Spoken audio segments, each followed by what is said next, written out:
On the back of those headlines that Tom was just talking about around the property sector, more on China in a moment.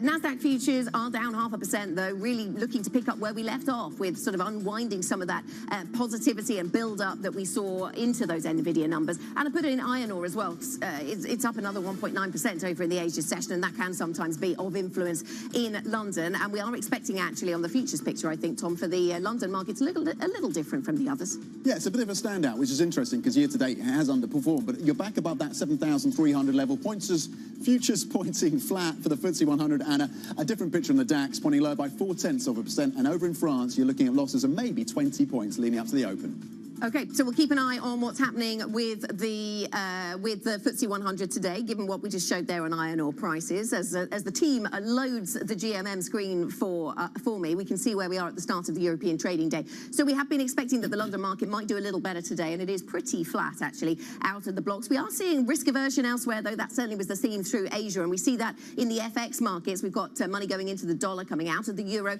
out of the pound.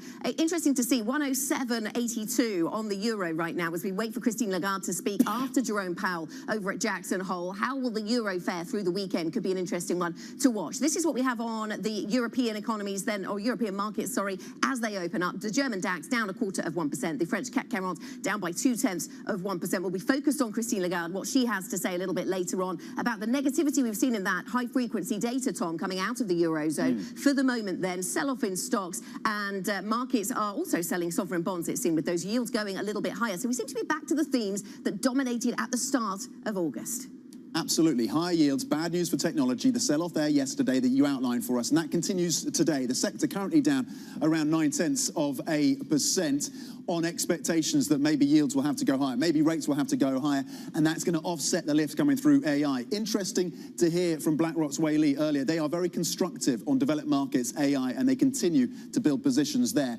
Energy is one of the sectors that remains in the green today, up 0.3%. Basic resources is one to focus in on as well. Currently flat, but you've seen a bit of price expectation around iron ore that maybe you're going to get a lift there on the back of a boost of steel production in China. That question remains open. Banks are currently gaining just 0.1%. High yields, obviously good news for banks. We have a number of guests suggesting that maybe European banks are a bit of a buy in this environment. Utilities, flat.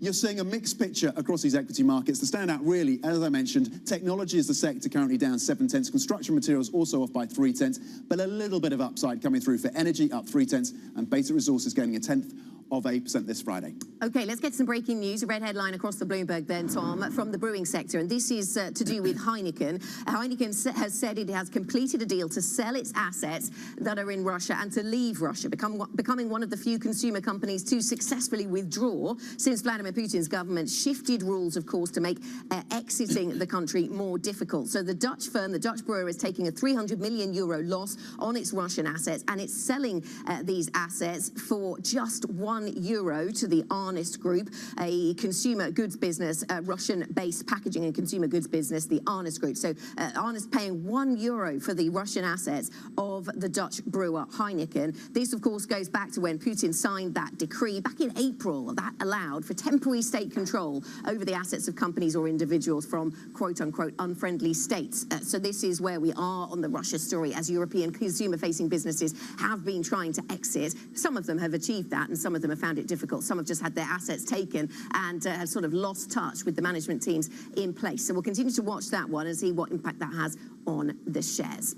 Let's step back, though, and take the broader view of markets. Sam Onstead joins us from our Markets Today blog with a look at themes driving sentiment. And it's interesting, isn't it, to see the decline in tech stocks that we saw yesterday and into the Asia session then, Sam, because NVIDIA did seem to offer a glimmer of hope. You know, the numbers were better than expected, and that certainly boosted that share price and the broader markets for a time. But then both started to lose their luster. And now we find ourselves with a sort of weak Asia session and NASDAQ futures looking weaker.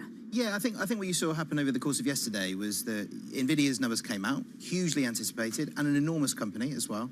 There was sort of a broad exuberance throughout the morning, and then I think what it became was just an NVIDIA story rather than a story about everything in all of markets. And everything started to move back to interest rates, to central banks, and Jackson Hole now today is sort of taken on increased importance because of those moves. And with everybody now looking into that and looking into, you know, what the rate path is for all the major central banks, rather than any boost that NVIDIA can give to sort of anyone else beyond themselves and the AI story. Sam, on the China story, there's a couple of interesting reports and lines coming through from the team on the ground in mainland China, Hong Kong, for us today.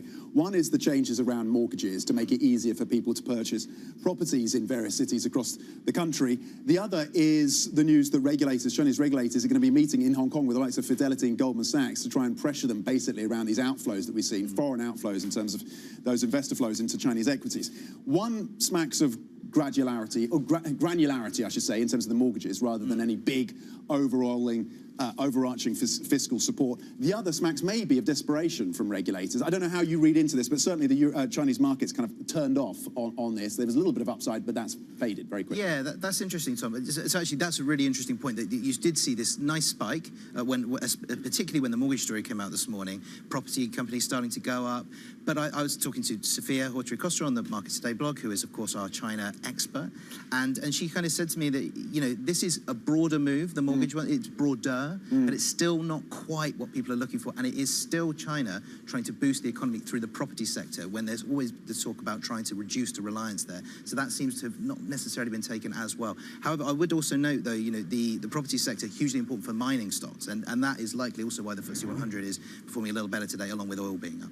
Yeah, Goldman have downgraded their target for Chinese stocks earlier this week by about 4%, and you had Morgan Stanley coming out just a few hours ago, lowering their price target for Chinese stocks for the second time in 3 months. Sam Onstead, thank you very much indeed for breaking down some of the key market themes. Of course, from our Markets Today blog, you can get more from Sam and the team on the front page of the Bloomberg UK website, or by typing TLive Go on the terminal.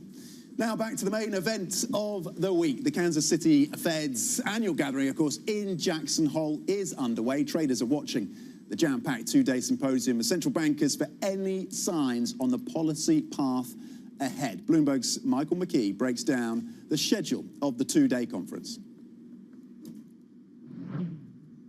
Friday's symposium comes in two parts. One of interest to global Wall Street at 10 Eastern, when Fed Chair Jay Powell speaks, and later at 3, it's ECB President Christine Lagarde. Neither is likely to deliver what investors want, clear clues to the timing and path of interest rates ahead. Instead, expect them to reiterate inflation is bad and they will keep the rate pressure on. What they won't say is whether that means higher rates longer, or both. In between their keynotes, the central bankers and economists here will turn to the topic of the symposium, structural changes in the global economy. The post-pandemic economy already looks different. They'll discuss what that means for monetary policy, but in the longer run. Michael McKee, Bloomberg, Jackson Hole, Wyoming. Okay, let's at this point bring in Maria Stehly, Senior Portfolio Manager at Fish Asset Management. Maria, good morning. Thank you for joining us. Financial conditions have tightened arguably over the last week or so, Maria. How much work has that done for the Fed? Yeah, good morning. So financial conditions had to tighten. I think the last couple of months that we have seen over the summer, there was a little bit of a summer fairy tale almost, driven by the liquidity injections that we got after the regional bank turmoil. That had to fade at some point. We knew that was going to be temporary in terms of the liquidity boost, but it had an effect on markets, and it drove this optimism in this sort of soft landing narrative that we've had over the past couple of weeks and months. And I think it's very telling that now that we are out of this regime again and real rates are creeping higher again, that we are going back to more fragile markets and more concerns about the global economy. Would you define, good morning to Maria, would you say that the US has achieved a soft landing already? I mean, when you look at how far they've come on inflation, down to a 3 handle, unemployment still with a 3 handle. If we'd thought about what a soft landing looks like when inflation was up at really elevated levels, might we have defined it like something like this? I mean, I know inflation's not at target yet, but still. Yes, I don't think that we have achieved a soft landing yet. I think it's far too early to tell. I would say that it's also not the moment where the Fed is going to really hint at changing an inflation target or something in that area or considerations like that.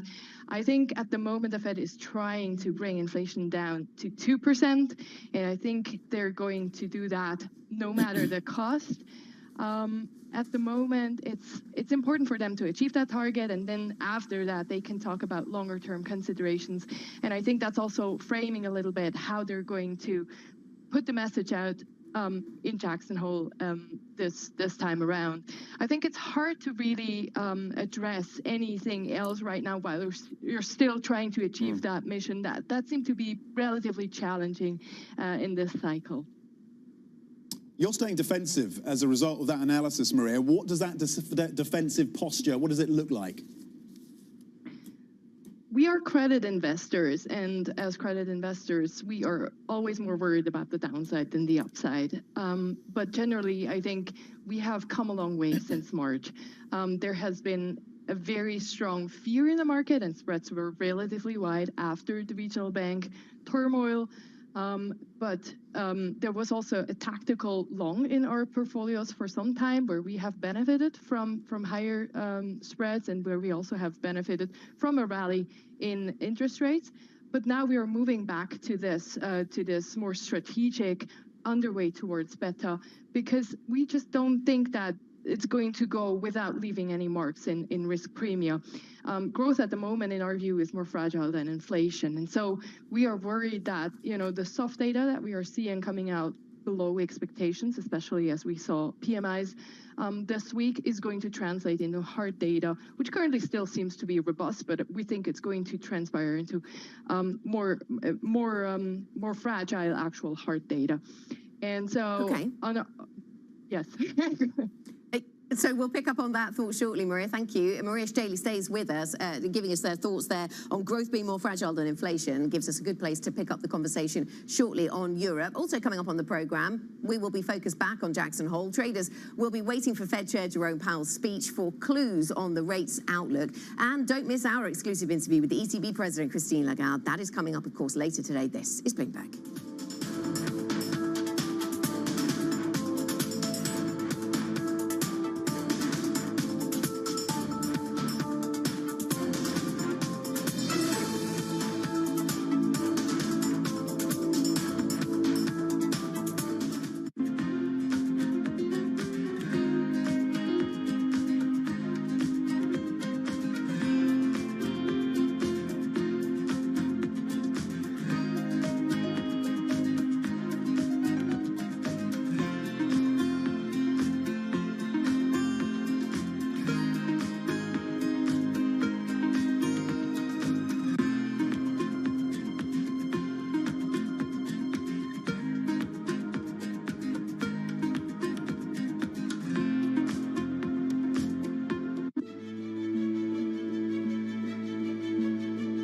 I don't think we can replicate Tesla. Tesla is a unique because when they founded and then the personality behind it, the product is beautiful, technologically very, very strong. So in many areas, Tesla is Tesla, but Xpeng is Xpeng. We want to focus on what we think is important for our customers.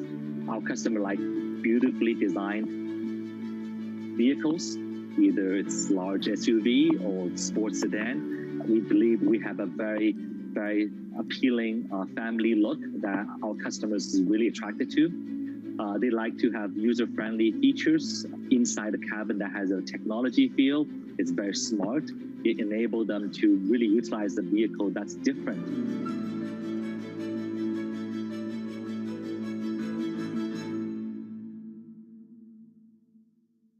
The top names in business are on Bloomberg. We're seeing a resilient consumer out there. We're also seeing consumers premiumize, and what we mean by that is consumer habits are changing. People want to drink better, not more, but higher quality spirits. And so, look, it's been a bit of a balance this year, battling inflation. At the end of the day, we see volumes growing back over time. Nobody covers business like Bloomberg, your global business authority. Markets count down in Europe from the financial centers of the world. Bloomberg Markets European Close with Guy Johnson in London and Alex Steele in New York. Real-time numbers, real-time analysis. Weekdays.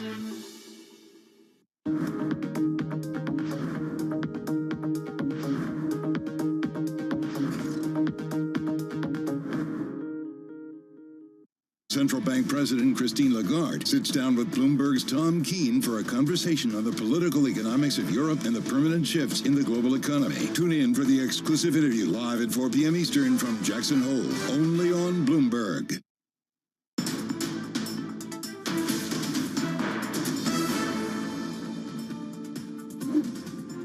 This is just starting, but I can tell you that we are going to be focused, of course, in the numbers for the economy, in the numbers for inflation, following up on what has been so far the monetary policy transmission that it's already in the numbers.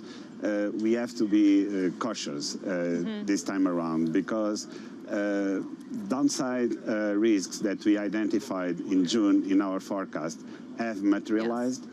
This is an inversion of what happened throughout the pandemic recovery, because usually we have been surprised in the upside. Yeah.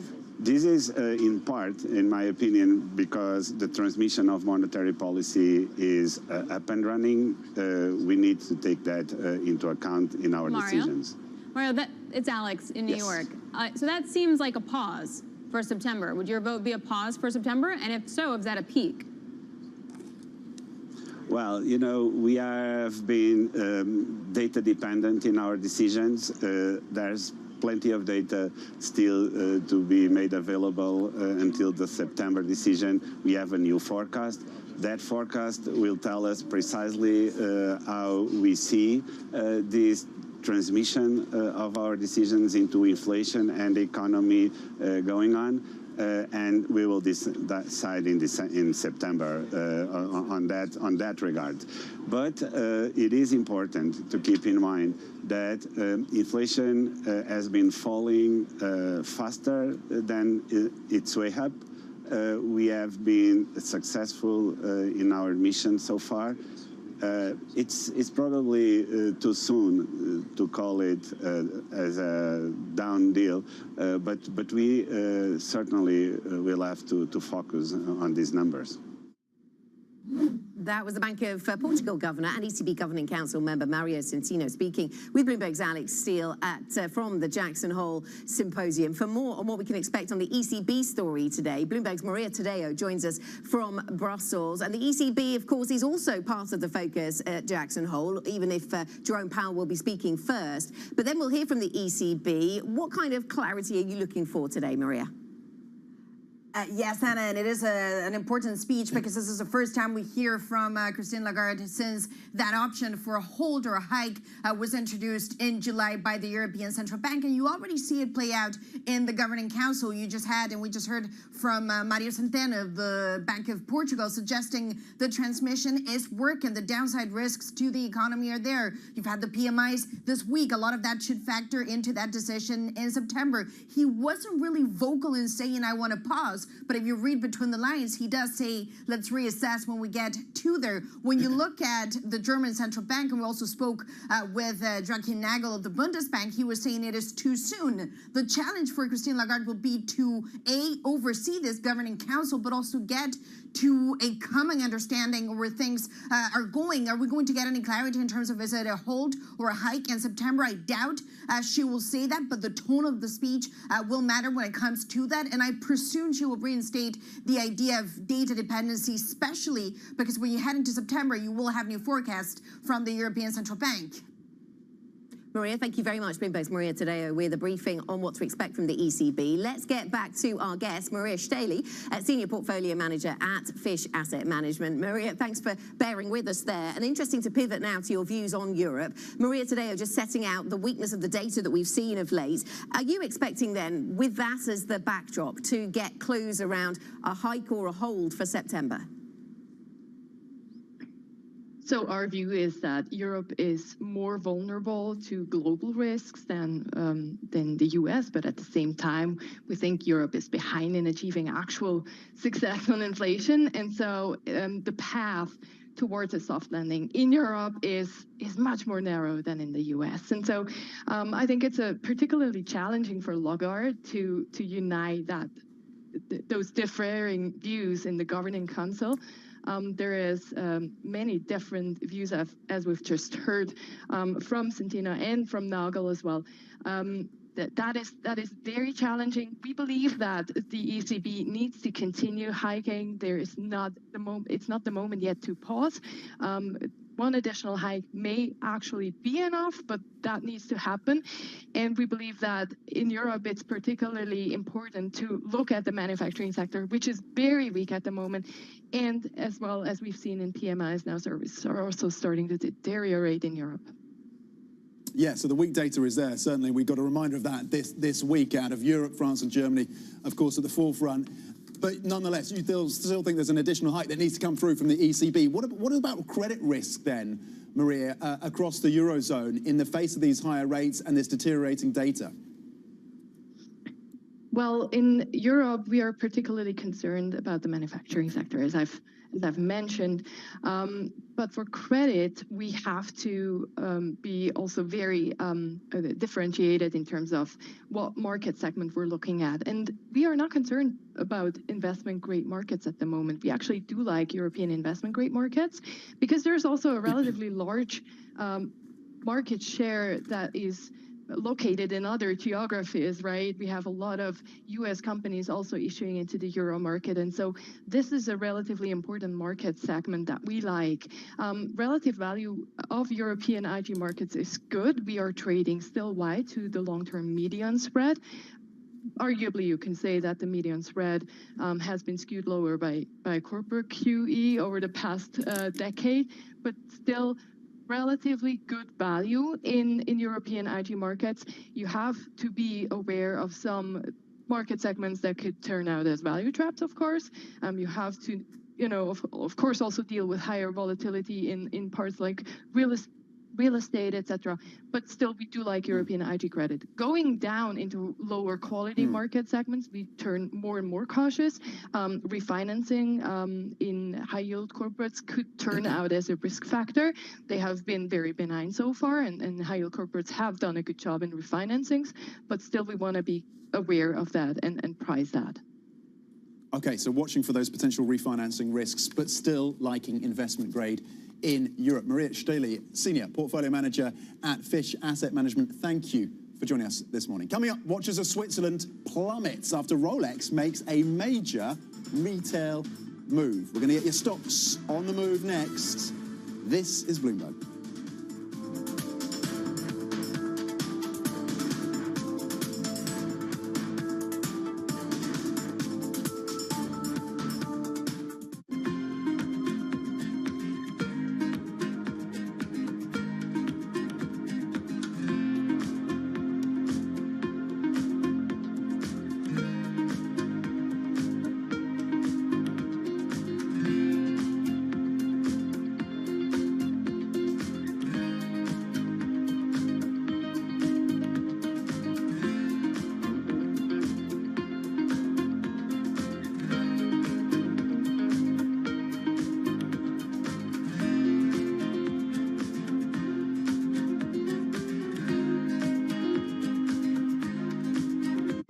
The deal was the brainchild of Apollo CEO Mark Rowan. In January, Apollo closed its $11 billion all-stock merger with Athene Holding. It had already owned 35% of the insurer.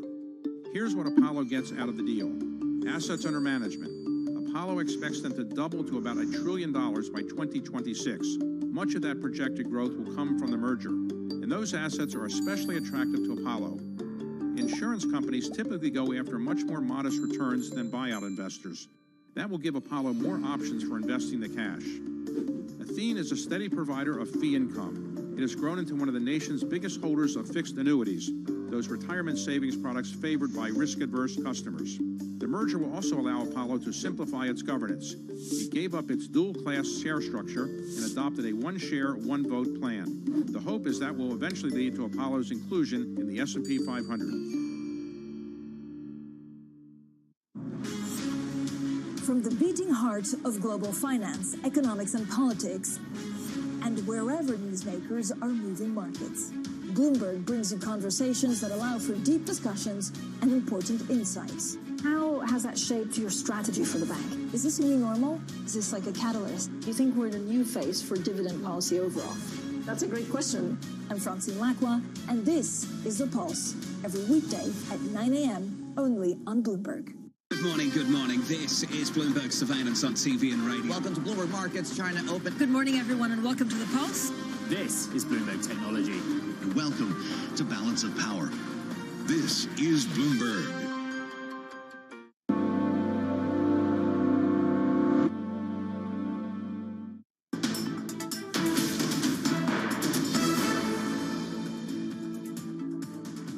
Welcome back. Let's get a check on some individual stock moves this morning. Joe Easton from our equities team joins us. Joe.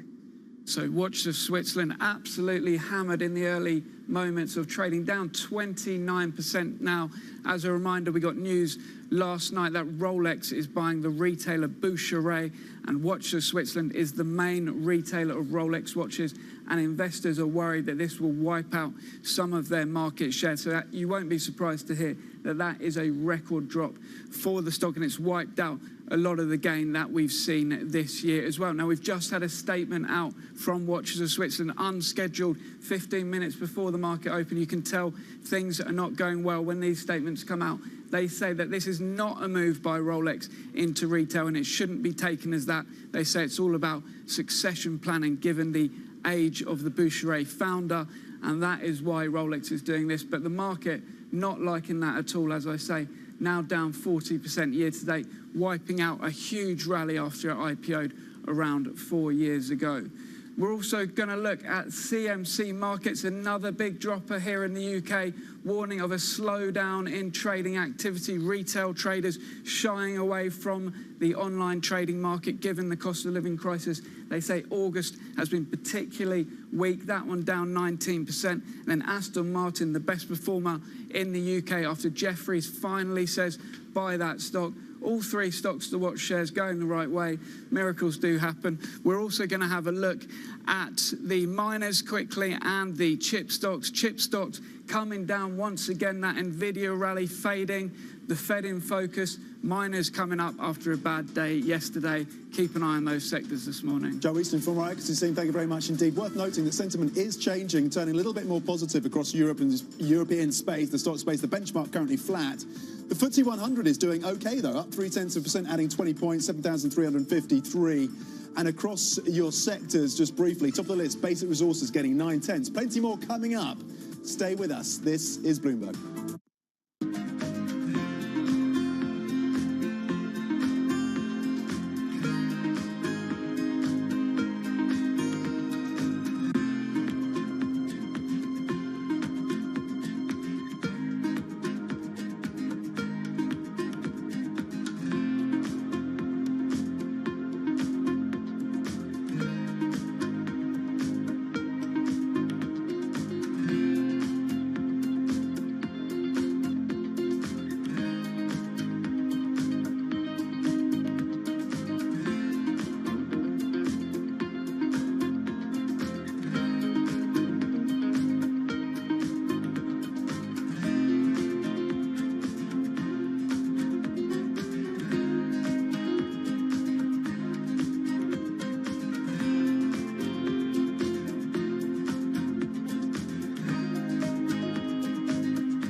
So is there more pressure when you're trying to win a basketball championship than when you're trying to please investors? Where's the greater pressure?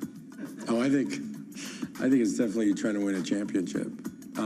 It's hard because a lot of, like when you invest, and you know this, when you're investing, you can control a lot more things. When, you know, on a basketball court, you can't control whether somebody's going to make a shot. You've got to get lucky. And what's the greater pleasure, making 5 times your money on a distressed debt investment or winning the NBA championship? They're both fabulous. I wish I could do one each year. That would be great. But I think there's a great feeling in being right on an investment, that you've done a tremendous amount of work and you've made money for your clients, which I think is great. I think winning a championship it's a very surreal feeling because there's a whole city or state that is actually behind you. You know, we had 70,000 people at the finals, and we had them all outside. You had 17,000 in the stands, and then literally like 60,000 people outside. And when we won, like just the joy that you had brought to the city was phenomenal.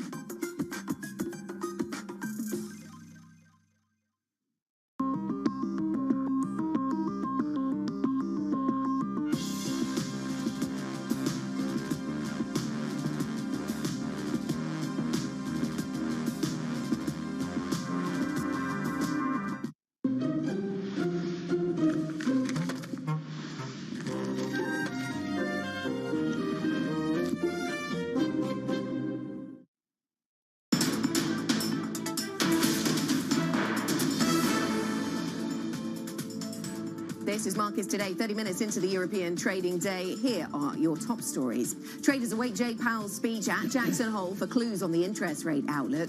Christine Lagarde speaks exclusively to Bloomberg after the ECB president gives her address in Wyoming, as some of Europe's top central bankers hint more hikes are possible.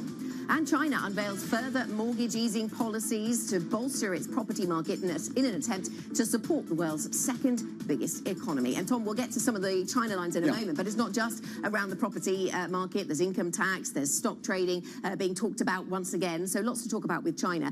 This is actually relevant for European stocks. It seems to be boosting commodities-related things. It is, across commodities, across WTI, Brent, copper and iron ore, all turning around, prices higher, and that is feeding into basic resources as a sector, and that is lifting the FTSE 100 here in the UK. 7,356, adding 0.3%. So not a bad session so far this Friday for the FTSE 100, given where futures have been pointing prior to the open. Over in Germany, the DAX is gaining a more modest 0.1% at 15,631. And across the benchmark here in Europe then, adding about 0.1% after the losses of yesterday. You had 3 straight days of gains, losses yesterday led by tech, and you saw that again play out in the US, and profit taking arguably on the run-up from NVIDIA and question marks about how higher rates and higher yields are going to play into tech. That led to a sell-off. Today, though, it is slightly brighter picture given where futures were pointing. But of course, what we hear from central bankers, given the divisions at the ECB, but most importantly, Jay Powell and that speech, whether or not he really can offer some clarity is going to be, of course, consequential for these markets in terms of the direction of travel for the Federal Reserve. Across the sectors then, let's flip it over and see what is leading the charge. Anna talked about energy, we talked about basic resources, we talked about the linkages to China, moderate measures that are coming through from that economy, moderate measures that are coming through from those officials, but nonetheless adding up arguably to something possibly a little bit more consequential, a flurry of modest measures, and certainly a little bit of a lift then for basic resources and iron ore and copper. There you go, 0.9%, the clear gainer across these sectors. Energy also up about 0.7%. Financial services is in the red, taking a loss of about 0.1% so far in the session. Tech is lower again, down about 0.1%. Construction as well as a sector also off in similar territory as well. But again, broadly, the sentiment just marginally more positive, Anna. Yeah, absolutely. Let's get some further analysis on these China themes then. China has unveiled a further easing of its mortgage policies to halt a slump in the residential property market and try to revive growth in the world's second largest economy. Beijing will also extend personal income tax rebates for people who buy new homes. That, I think, is a regional policy. And we're just hearing talk about changes to stamp duty as well. So to Tom's point, a murmur of modest measures perhaps coming through from Chinese authorities. We're joined now by Bloomberg's James Mager in Beijing, who can talk us through all of these. So run us through the threads of these policy announcements that we're seeing, James. What are we hearing about today?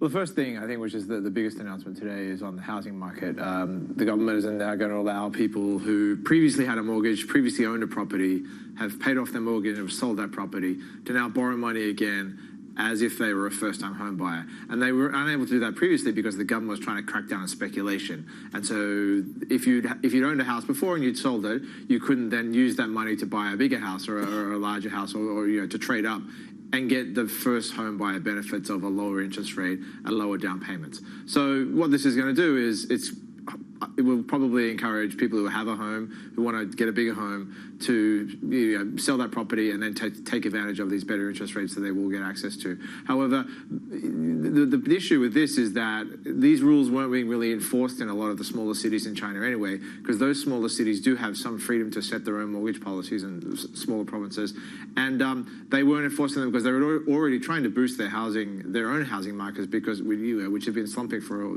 2 years now. So the real benefits or the real changes from this new policy will come in the bigger cities, Beijing, Shanghai, Guangzhou, Shenzhen, which have been much more strict about enforcing these policies. But that's only about 3% of China's housing market. So this is going to be beneficial for the biggest housing markets, and the biggest cities.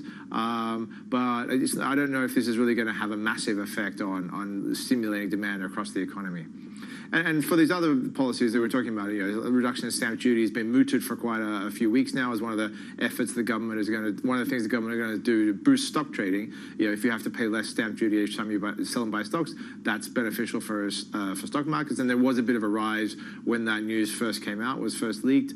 And also, obviously, income tax benefits for home buyers. This is also going to be beneficial. But I mean, what you're seeing here is each individual province or each individual government ministry, the housing ministry, the securities regulator, bringing out little piecemeal policies on their own to try and help the economy in any way they can. It's not really a joined-up kind of economic stimulus plan of the style that a lot of people are expecting or at least hoping for.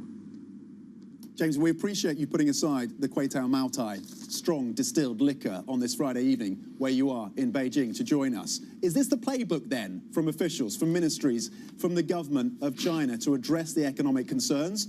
Or does it have to change to address the downside that we're seeing and the pressure on China?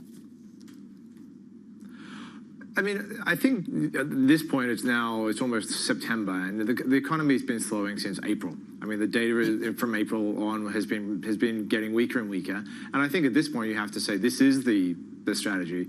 They've had increasingly bad data, and then the government is looking at it and saying, this is fine. In a sense, they are bringing out piecemeal stimulus measures. They are looking to things around the edges. But I think, at least based on their actions, you have to assume that the government is looking at that and saying, look, we want to deal with the structural problems that China's economy is facing. There still is oversupply of housing in China. There still is, the market is not at a point where you're providing enough houses for people, where you're not overstimulating the housing market. There's still speculation going on. They still want to get speculators out of the housing market. There's still a lot of housing companies that are clearly going to fail, but haven't failed yet. And so from the actions of the government, companies like Country Garden, which are about to default, the government clearly seemingly wants that to happen so that they can de-risk the financial system, de-risk the economy, and then move forward. So I look at it in the sense that the government is trying to do enough to make this a softer landing, but they're not looking to radically change the direction they're traveling. Yeah, moral hazard is clearly a factor that they're weighing up as well.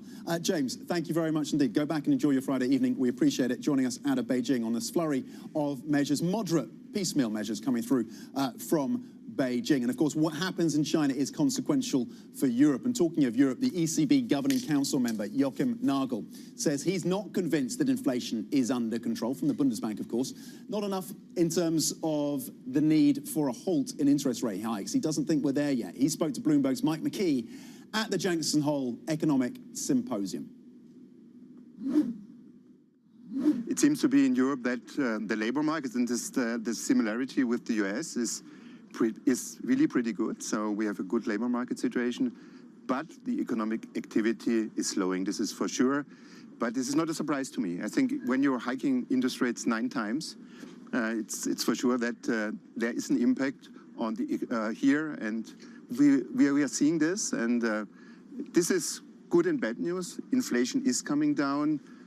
Core is still sticky, And so the next months, we will get more information about this. Well, do you think going into it at this point, you would lean towards pausing? There's a split in the markets about it, and there seems to be a split on the governing council among those who think you can wait, take a look at what's happening with the economy, and others who think we still need to do more. I think it's, for me, much too early to think about a pause. I think we have to wait for the next numbers. So we agreed in our July meeting in the Governing Council that we will wait for the numbers we will see in our September meeting. And I will more or less follow this path. I will wait for the September numbers, and then we will see. You're in a kind of interesting position because historically the Bundesbank has been the most hawkish, the most opposed to inflation, and yet the German economy is one of the weakest in the Eurozone and in the EU now. So how do you lean in a situation like that? Maybe, first of all, I hear a lot of talk about Germany, the sick man of Europe. This is definitely not the case. We shouldn't underestimate the adaptation capacity of the German economy. Yes, we are going through some, let me say, complicated months. This is for sure. But I'm not too pessimistic. There's also no time for complacency. This is also for sure. We see what is necessary to do. And I have a lot of trust in German politics that we go into the right direction, at least for next year. And when you're talking about monetary policy, what I said is that we have to be stubborn here, even more stubborn than inflation. This is what we have to do. This is our mandate. We have to bring inflation down to 2%. And I guess there's this overall understanding in the Governing Council that this is our mandate, and we will more or less be pretty focused, and we will do our job. That was the ECB Governing Council member, of course, the president of the Bundesbank, Joachim Nagel, speaking at Jackson Hole there to Mike McKee. Now, Germany's economy, as Mike mentioned, is facing some challenges. It exited a recession by the slimmest margin in the second quarter, but its sluggish performance continues to drag down growth across the whole euro area. Let's bring in then, for more context, Bloomberg's Western Europe economy reporter Jana Randau. Jana, he kind of bristled at the idea that Germany is the sick man of Europe and suggested that a soft landing is still possible for Germany in the Eurozone. Does the data back that up? Well, ever the optimist, Joachim Nagel there. The data tell a slightly different story. Yes, we exited the recession. The economy stagnated in the second quarter. But whether that's really good news, I'm not so sure, because if you look a little deeper into the data, there is a lot of trouble ahead. We saw an export slump of more than 1%. If you look at the global slowdown, the Chinese economy, then you know there's more trouble in the cards there. Private consumption is only stalling, and that, of course, tells you that high inflation, the ECB's interest rate increases over the past year, they are now taking a toll on the consumer. They are staying home, and that is backed up also by the services figures we saw earlier this week. And then, of course, we saw a build-up in inventory, which just shows you that demand across the economy is weakening. And taking all that together, the outlook really isn't all that great. We're expecting business confidence data later this morning, and also there, economists expect another decline. So we might not see a big slump, a big deep depression style slump in Germany, but certainly for the next months, the outlook is bleak, it is gloomy. And, I'm a bit puzzled where Joachim Nagel takes his confidence from, but, maybe the data will prove him right. We'll definitely, stay tuned and check. Yeah, we certainly will do that. I mean, maybe he's reflecting on what could have been a worse performance, I suppose, for the German economy. In many people's eyes, the expectation going into last winter, Jana, you'll remember it well, was that the German economy would struggle so much given the energy challenges that were being thrown against it. Perhaps he's just reflecting on some of that resilience relative to expectations, but we'll have to ask him once again next time. Thanks so much to Bloomberg's Western European economy reporter Jana Randau for joining us. Coming up on the programme, it is Friday. Are you hitting the pub after work or staying in for a drink? We look at how hungry developers, stay-at-home drinkers and rising prices may all be spelling doom for Britain's boozers next. This is Bloomberg.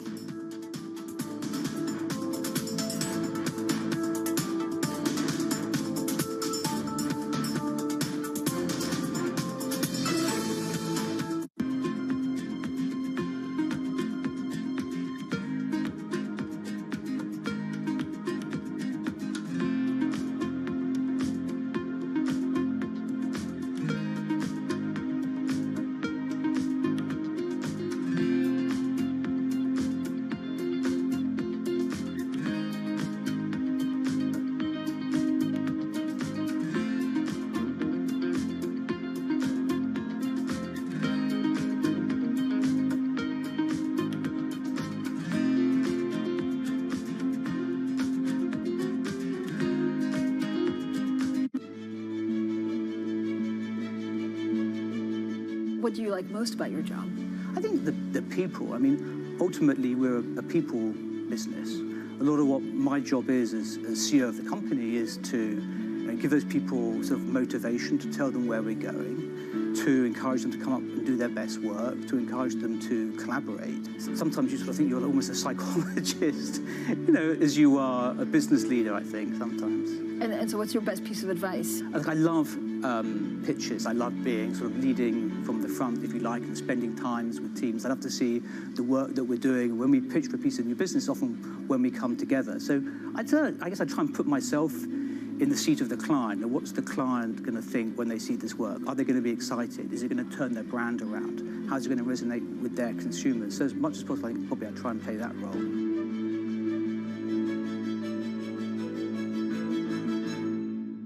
Our studios in New York and San Francisco. Our expert hosts of the data and analysis about the companies you know and the startups to watch. Plus, the interviews you don't want to miss. Watch Caroline Hyde and Ed Ludlow on Bloomberg Technology, the only daily business show dedicated to tech, right in the middle of the trading action. 12 p.m. on the East Coast, 9 a.m. in the West. Only on Bloomberg Television, your global business authority. This month, Bloomberg brings you the latest from China's 14th Annual National People's Congress, including China's COVID recovery, economic outlook, and geopolitical tensions. Continuing coverage this week on Bloomberg.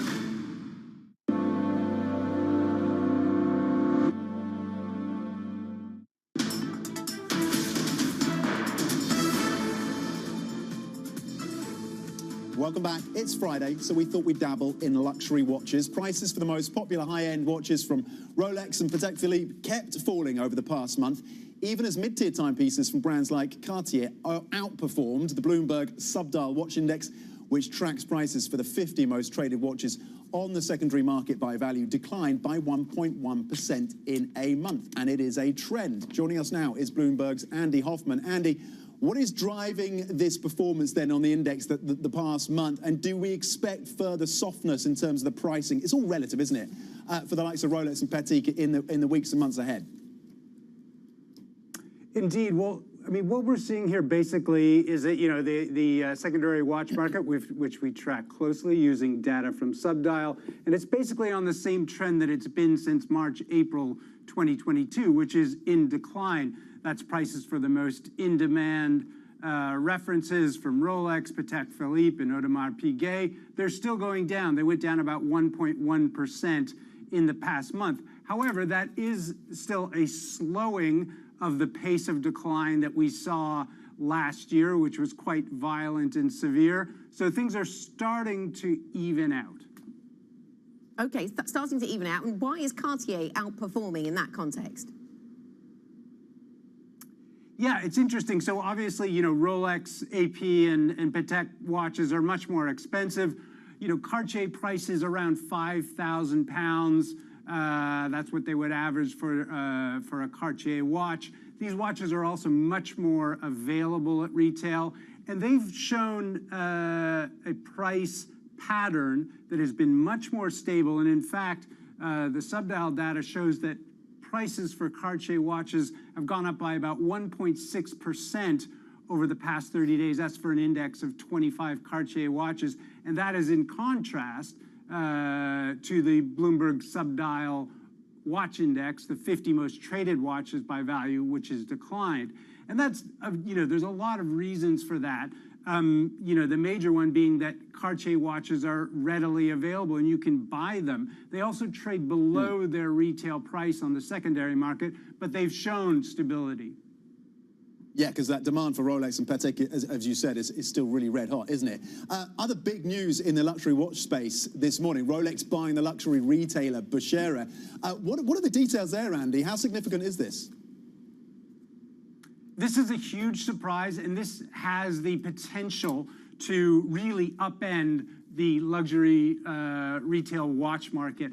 Rolex has never owned, with the exception of one store here in Geneva, Rolex doesn't own retailers. Now we'll own Bucherer, which has about 100 stores across the world. It's a Swiss company, privately owned, estimated to be worth, by the way, as much as $4 billion in terms of valuation. That's by Von Tobel. Now, this is a threat to other Rolex retailers, like the UK's biggest Rolex retailer, Watches of Switzerland. We saw those shares fall as much as 25% this morning on concerns that they won't get the allocations, or concerns that Bucherer, a retailer that Rolex now owns, will come to dominate retail sales of Rolex watches, the biggest brand.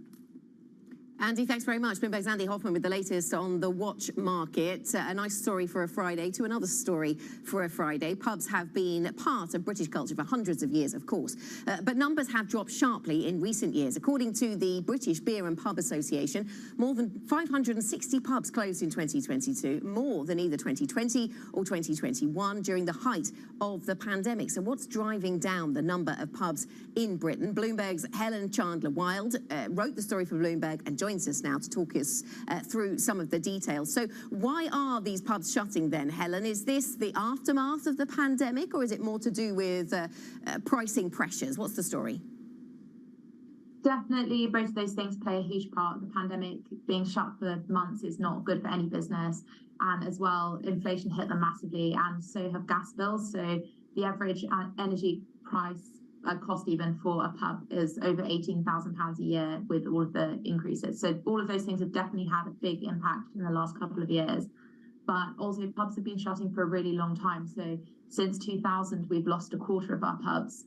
And that is due to some longer term shifts in just consumer habits as well. So people just tend to drink a bit less than they used to and go out a bit less. And there are just more options of what people want to do in the evenings now. So a lot of people might go to the gym or like go out to a cafe or something rather than spending every single night in the pub. The gym versus the old boozer, the sticky forward boozer. What's happened to this great nation, Helen? Is there anything, Helen, is there anything they can do just briefly? Anything they can do briefly to stop this collapse in pubs across the UK? Well, yeah, the government has helped out slightly by reducing the amount of alcohol duty on draft pints in pubs. So that was called the Brexit guarantee, which just came in with the most recent budget. So that has helped slightly by making pints about 11 pence cheaper each. But obviously that is not that massive. If you have 3 pints in an evening, that's going to save you less than 50p. It's not big. Yeah, one big thing that some pubs are doing is just increasing the number of their uses. So adding extra functions like a little shop or a post office, that can help. Maybe Helen, after 3 pints, you're struggling to count to 50 anyway. So. Yeah, would 50? Yeah, maybe 50 feels a little better. 50p once you've had 3 pints. On the sad demise of the British boozer, those are not live pictures, by the way, people, but they are pictures of sticky floored boozers in the UK. Helen, really great read. Thank you, Helen Chandler-Wild, joining us on the travails and the challenges around the British pub space. Coming up, it is, of course, all about Jackson Hole when you're not thinking about the pub. Traders will be waiting for Fed Chair Jerome Powell's speech. For clues on the rate outlook, we're going to be discussing that. Stay with us. This is Bloomberg.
Sports and money.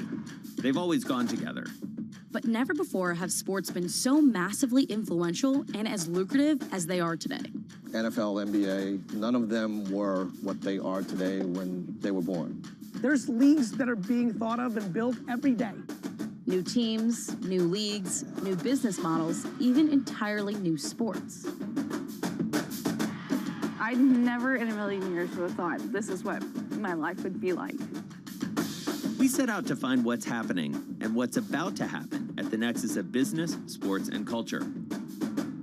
Getting involved from a business perspective was something that was very natural and an easy transition for me. From the pickleball courts of Arizona, to the kabaddi tournaments in India, to the cornhole boards at your local tailgate. This is what's next in sports.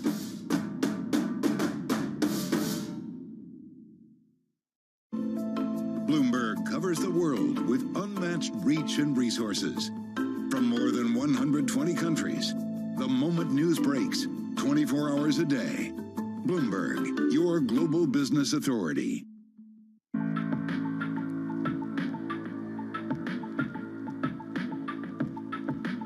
This is Bloomberg.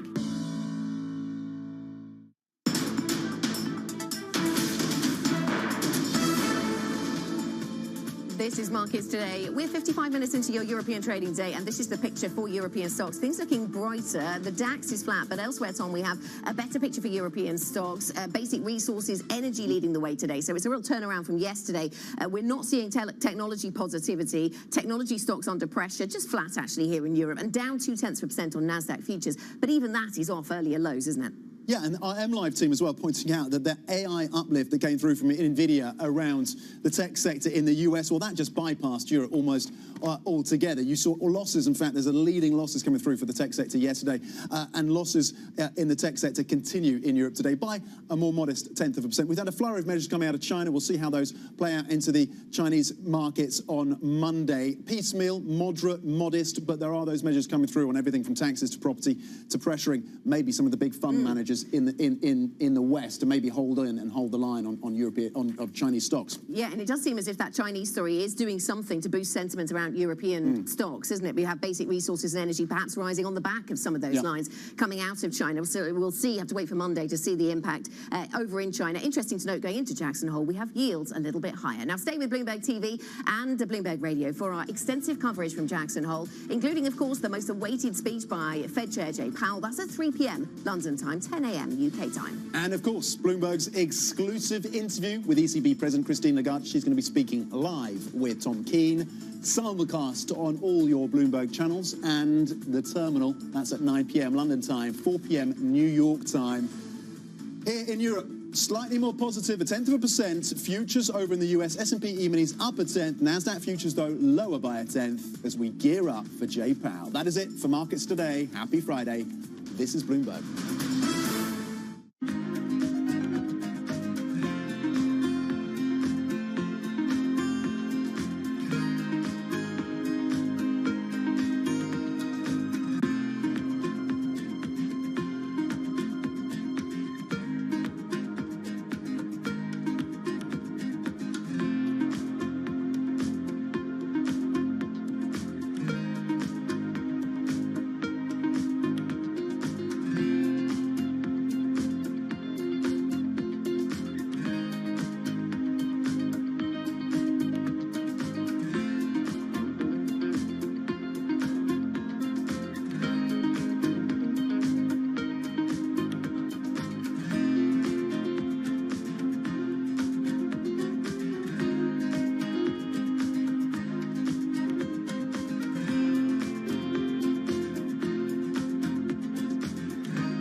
Race relations in the United States are much better than when you were growing up in Mississippi, or do you think we've made less progress than you think we should have made?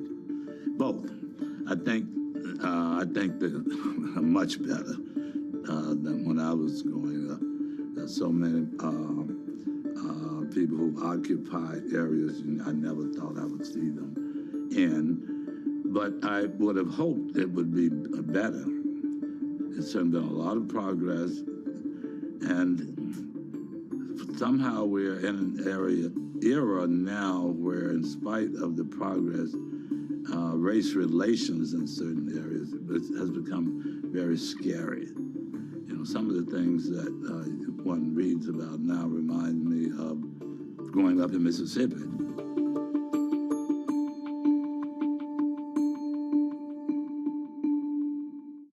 People ask me all the time, what is the key to being a really good investor? And I tell them it's to surround yourself with and work with the best investors you can find. On Bloomberg Wealth, I'm going to take you to meet the greatest investors in the world, the people that I would like to have managing my money.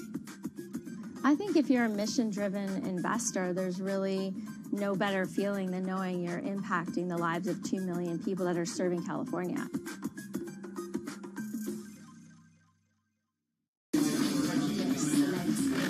Slice through the noise. Forget the noise, ignore the noise. Is this just going to be noise? Just noise. It's noise versus signal. Now, more to the point, what is the lesson or the observation?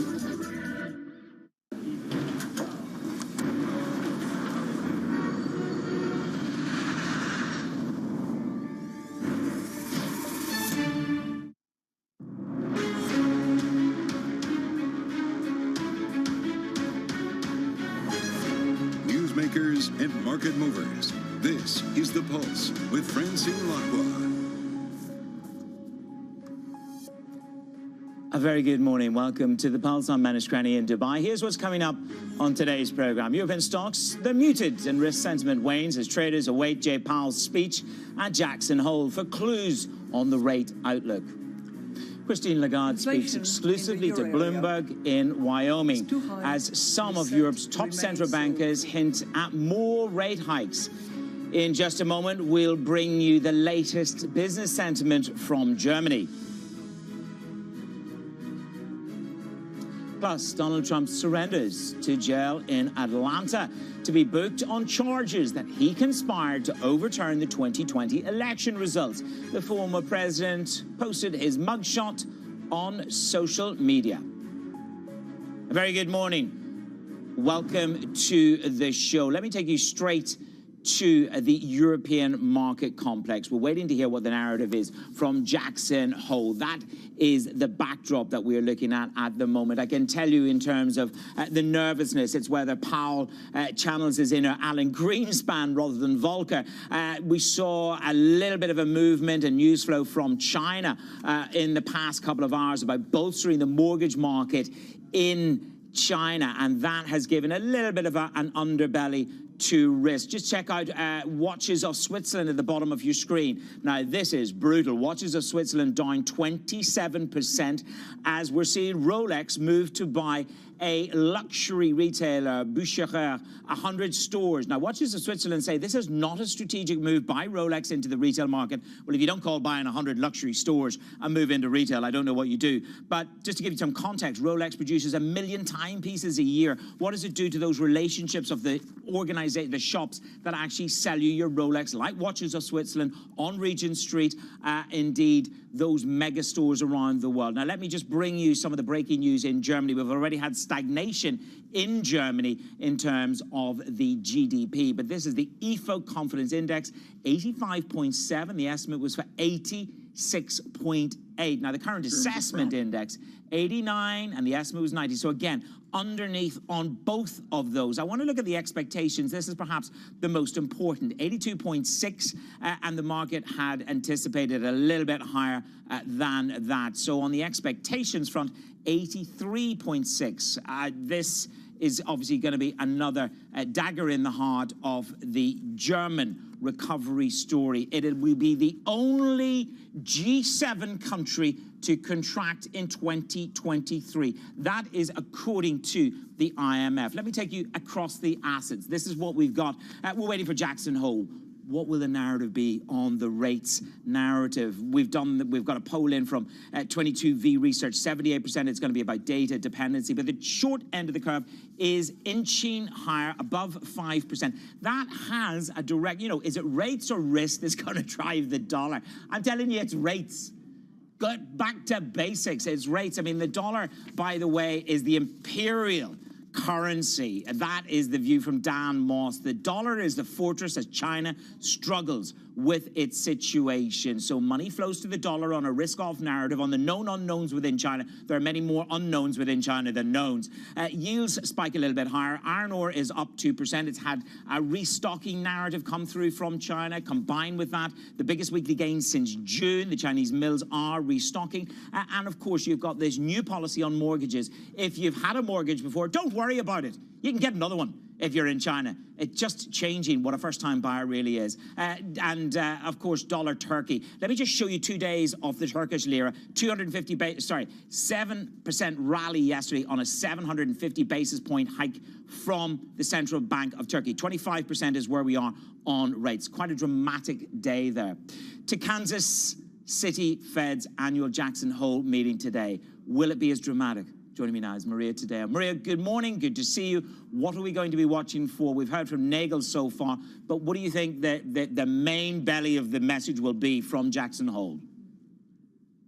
Well, yes, Manas. And look, I think a year ago, when you look at the same symposium just 12 months ago, it was about really showing markets and proving and convincing that central banks were on the case for inflation and that they could tame it and complete their goal and their mission. And obviously, that is price stability. I think a year later now, we've seen this super cycle of very aggressive hiking policy. And the debate is now changing from how much to how much more is left. And then for how long. I think specifically, too, when you look at the European Central Bank, it is interesting the data that you mentioned and referred to when it comes to Germany at the start of the show, because Manas, ultimately, this is a country, and yesterday we spoke with the head of the German Central Bank, who is still saying it is too soon to talk about a pause in this hiking cycle, but at the same time is seeing this downturn in the economy. I was also very struck by the comments from Mr. Nagel yesterday with Michael McKee saying, I do not believe Germany is the sick man of Europe. And just to give you an anecdote here, there is a front page story by The Economist where Germany is referred to as the sick man of Europe that has ruffled feathers in Germany, especially with the government. But I was surprised to see that also the central banker decided to weigh in on this and defend his country. Yeah, and of course, everybody's going to have the different opinion. And we've already heard from some of the policymakers earlier, including that Bank of Portugal governor. What was the story? Yes, and again, Bank of Portugal tells you a very different story. We spoke with Mario Centeno, who was pointing to the downside risks to the European economy. He did not openly call for a pause, but actually seemed to say it's something that the ECB will have to factor when it puts out their new forecasts in September, but also makes that decision, which then obviously takes us back to Christine Lagarde today in Jackson Hole. I think, man, is that you're starting to see maybe not clarity of what they do in September, but really the lines of debate here, and also the challenge for the head of the ECB. It's always the same situation here. She has to gather this governing council. She has to get to a consensus and get to a landing zone where everyone feels comfortable. But obviously, when you set monetary policy for 20 different countries, that's not an easy job. No, we have to be cautious this time around, because downside risks that we identified in June in our forecast have materialized. This is an inversion of what happened throughout the pandemic recovery, because usually we have been surprised in the upside. And that was Mario Centeno, head of the Bank of Portugal, again, on some of the lines and the debate that is going to feature, I'm sure, very heavily today. And how will Christine Lagarde put it all together in a speech? Will she give us clarity in terms of where they go from here in September? I really doubt it, because she will probably stress it's about the date, and they have the forecast that will come up in September. But it'll be interesting to see the tone of the speech. Yeah, maybe her speech is actually probably going to be much more important, and what she says to Tom when she sits down. Perhaps rather than Powell, they've both attacked the dragon of inflation, but neither of them have beaten that narrative, have they, Maria? They have ways to go there. Maria Tadeo on the setup for Jackson Hole. And we'll have full coverage from Kansas City Fed's Jackson Hole Economic Symposium throughout the day, right here on Bloomberg. The surveillance team are on the ground. And also from Jackson Hole later today, don't miss our exclusive conversation with the ECB President, Christine Lagarde, at 9 p.m. UK time. Staying in the US now, but let's turn our attention to politics. The long-awaited mugshot is here. Donald Trump turned himself into an Atlanta jail to be booked on state charges that he conspired to overturn the result of the 2020 presidential election in Georgia. Trump maintains his innocence. What has taken place here is a travesty of justice. We did nothing wrong. I did nothing wrong. And everybody knows it. We did nothing wrong at all. And we have every right, every single right, to challenge an election that we think is dishonest. Bruce Einhorn is with me. Bruce, as ever, President Trump there, trying to win the narrative and make various statements. But for the first time, Greg and I were looking at this, for the first time since January the 8th, 2021, he came back on X, formerly known as Twitter, and he posted his mugshot. What is that about? Capitalizing on this infamy, trying to hold the narrative, his narrative? Well, Mattis, there are ups and downs for the former president of being back on what was formerly known as Twitter. Obviously, he used to use it quite a lot. He was suspended from it shortly after the attack on the Capitol on January 6th. Elon Musk, upon buying Twitter, reinstated the former president. Up until now, he has stayed away from it, kept to his own web social media site, Truth Social. So he's posted his mugshot. The risk for the former president, if he's using social media even more, is that part of his conditions for release in Fulton County, Georgia, is that he has to avoid doing anything that could potentially interfere with the trial. And one of the conditions was to not do anything on social media that could be seen as interfering with witnesses or other things that would violate the terms of the deal. So having an even bigger social media presence could potentially be risky for the former president. The fact that he has a mugshot itself is significant. This is, of course, the fourth criminal indictment that the former president has had in the last few months. In the previous ones in New York City with the alleged hush money to adult film star, the documents case in Mar-a-Lago, the January 6th related case in Washington, D.C. In all of those cases, the decision was made not to take the former president's mugshot because, of course, he's a very familiar person. Most people know and recognize him. In Georgia, the sheriff in Fulton County said, no, we're just going to treat him the way we treat everyone else. He's getting a mugshot. So that mugshot is now available on the former president's social media site.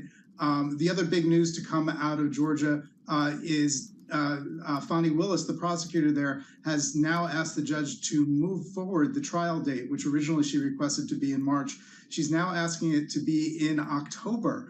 That's because one of the co-defendants in the case, Kenneth Cheeseborough, has requested to have a speedy trial to sever his case from the others. And the judge has granted that request. Fani Willis wants to now make sure everyone is tried at the same time. All right, Bruce, let's see what comes next. Bruce Einhorn there, tracking the latest on Trump, handing himself in there. Coming up, it's all about Jackson Hole. Traders are waiting for the Fed Chair Jerome Powell's speech. The clues on where rates go from here. Oliver Kettlewell is my guest from First Abu Dhabi Bank. He joins me around the desk ahead of Jackson Hole.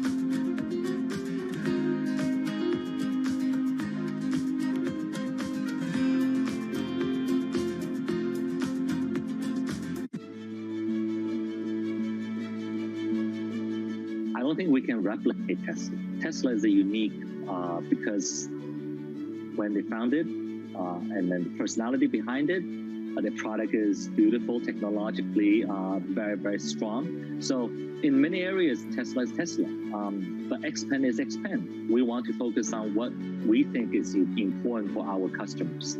Our customer like beautifully designed vehicles either it's large SUV or sports sedan. We believe we have a very, very appealing family look that our customers is really attracted to.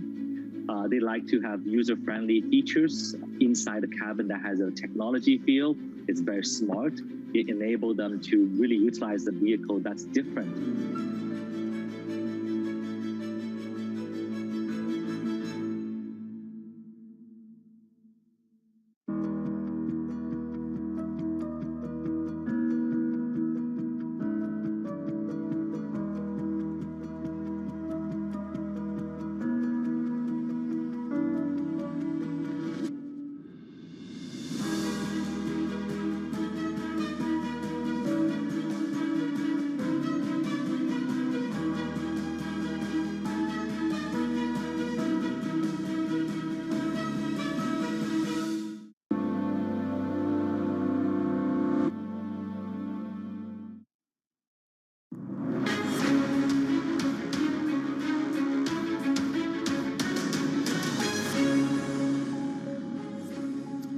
Treasuries have retreated for a second day. That's ahead of the Fed Chair Jerome Powell's speech later on at Jackson Hole. Joining me now is Oliver Kettlewell, Executive Director for Fixed Income Fund Management at First Abu Dhabi Bank.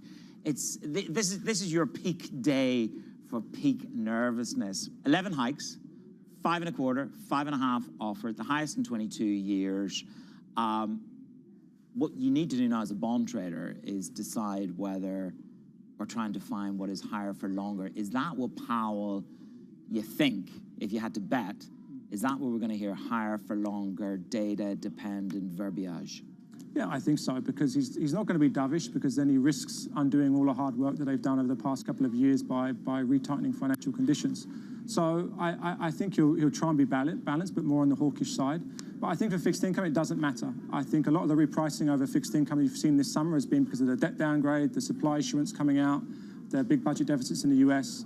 That news flow has washed through now. So let's see what Powell has to say, but we're pretty comfortable with fixed income right now. You say it's a summer sale, and you'd be a buyer here. You've been on the phone to Stephen Major at HSBC. I presume the two of you got like a lot of action in the market.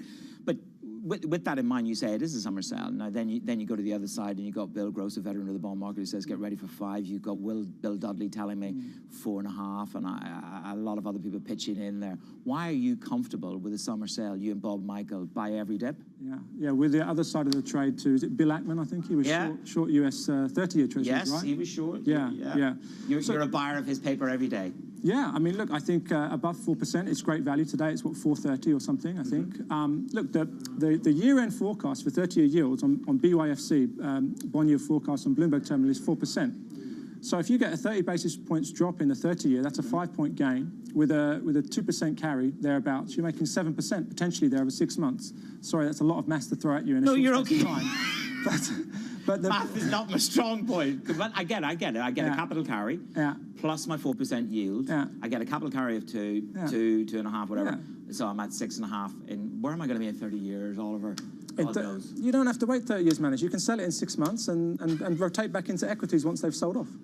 Yeah, but you're a little bit cautious about equities. I mean, by the way, I said to the producer this morning, have we maxed out on AI and NVIDIA? You know, have we had too much NVIDIA pie?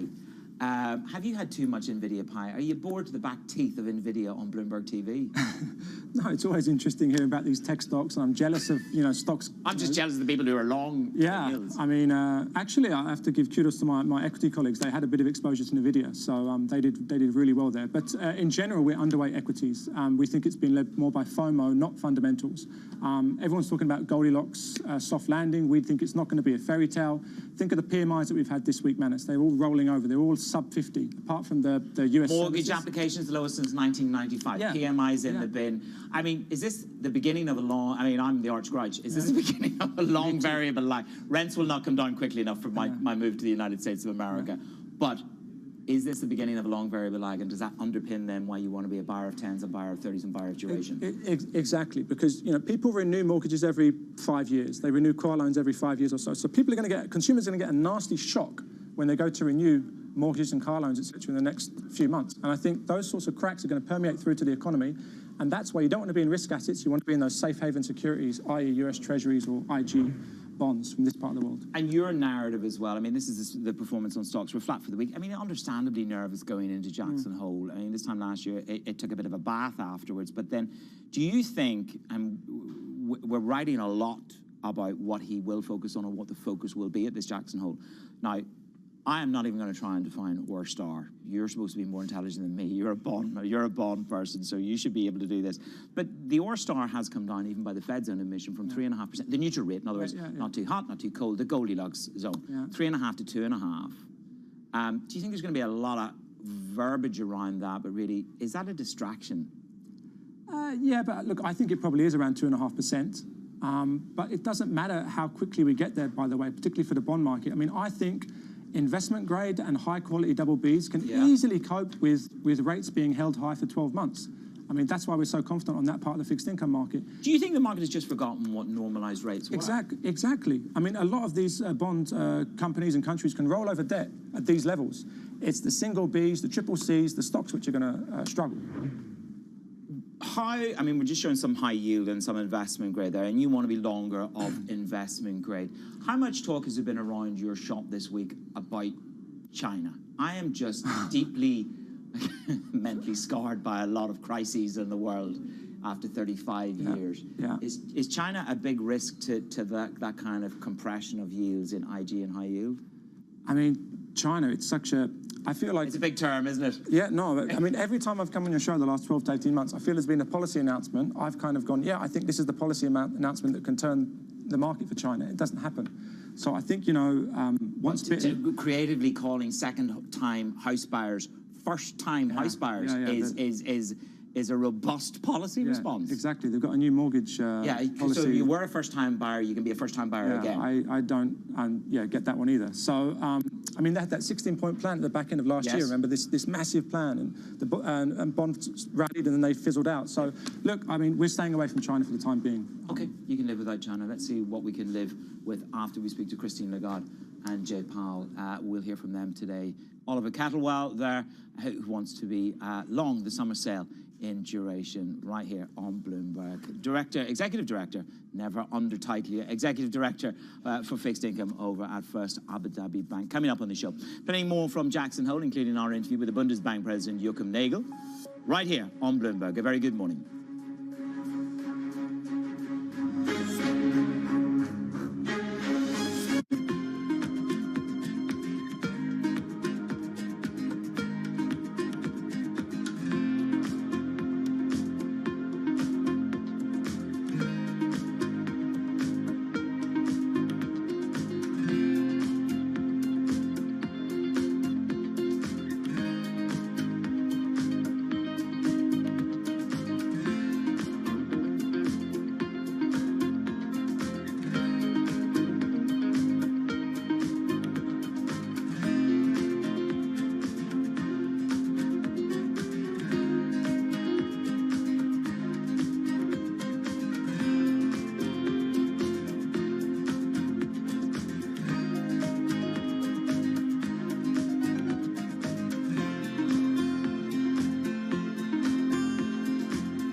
The deal was the brainchild of Apollo CEO Mark Rowan. In January, Apollo closed its $11 billion all-stock merger with Athene Holding. It had already owned 35% of the insurer.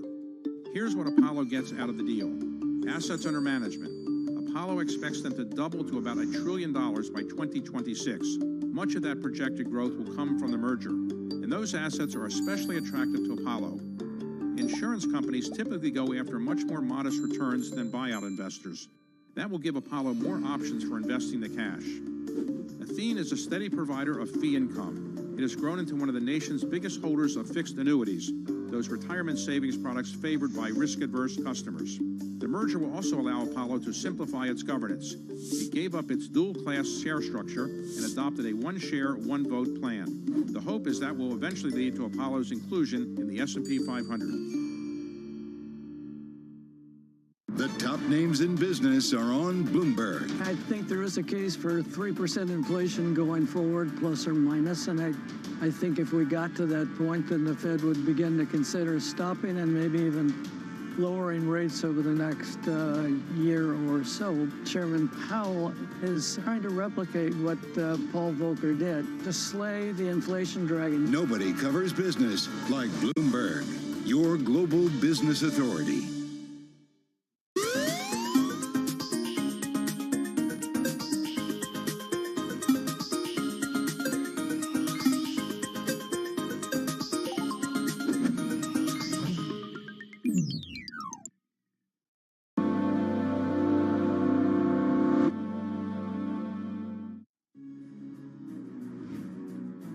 The catastrophe caused by the wildfire in Maui could have been avoided. Like recent fires in Colorado and California that between them took scores of lives, there were both natural and man-made factors.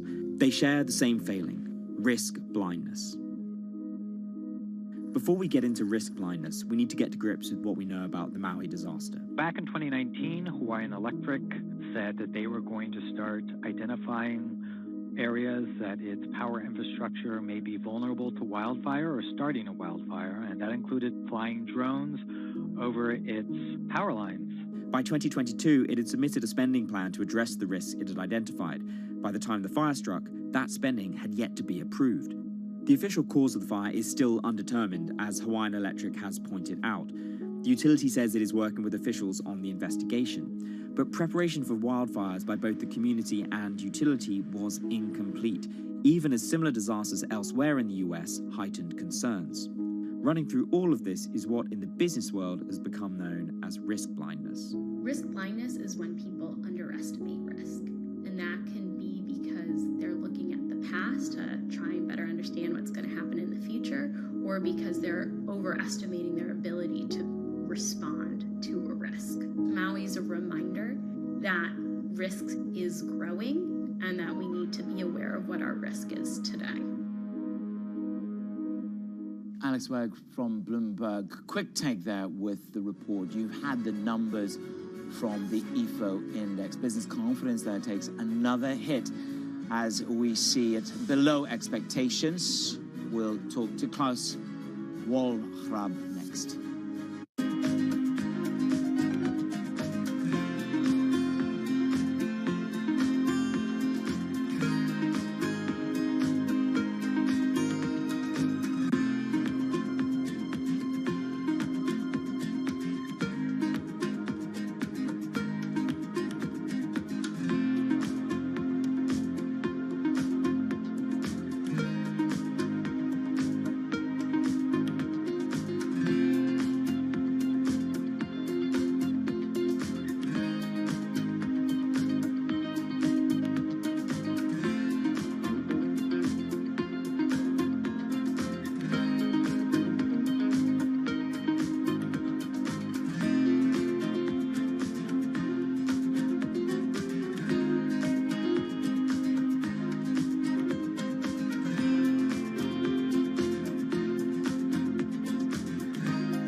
What do you like most about your job? I think the people. I mean, ultimately, we're a people business. A lot of what my job is as CEO of the company is to give those people sort of motivation, to tell them where we're going, to encourage them to come up and do their best work, to encourage them to collaborate. Sometimes you sort of think you're almost a psychologist, as you are a business leader, I think, sometimes. And so what's your best piece of advice? I love pitches. I love being sort of leading from the front, if you like, and spending times with teams. I love to see the work that we're doing. When we pitch for a piece of new business, often when we come together. So I guess I try and put myself in the seat of the client. And what's the client going to think when they see this work? Are they going to be excited? Is it going to turn their brand around? How's it going to resonate with their consumers? So as much as possible, I think probably I try and play that role.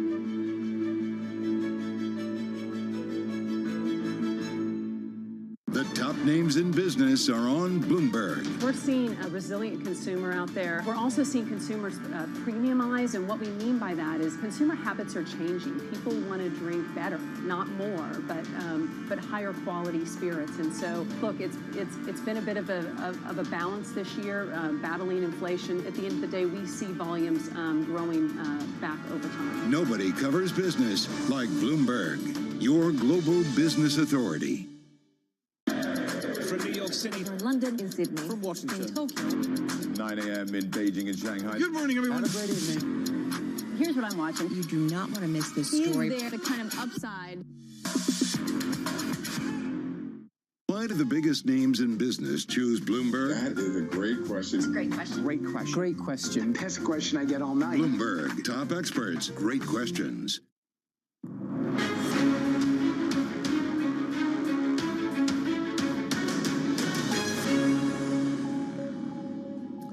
European stocks are muted. Risk sentiment wanes as traders await Jay Powell's speech at Jackson Hole for the clues on the rate outlook. Christine Lagarde speaks exclusively to Bloomberg in Wyoming as some of Europe's top central banks hint at more rate hikes. Plus, Donald Trump surrenders to a jail in Atlanta to be booked on charges that he conspired to overturn the 2020 election results. The former president posted his mugshot on social media. Good morning. Welcome to The Pulse. I'm Menace Cranny in Dubai. So business confidence in Germany took another hit in August, despite the economy just exiting a recession in the second quarter. Germany's Ifo Business Confidence Index came in below expectations at 85.7. This follows a set of disappointing PMI readings earlier in the week. For more now, we're joined by Klaus Hohl-Raab, Head of Business Surveys at Ifo, the man behind the survey. Good to see you, Klaus. Look, the GDP is hardly inspiring. The PMIs are absolutely awful. Here we are with the Ifo index, hardly inspiring me. Are we at the beginning of a much deeper and more protracted period of stagnation in Germany? Good morning.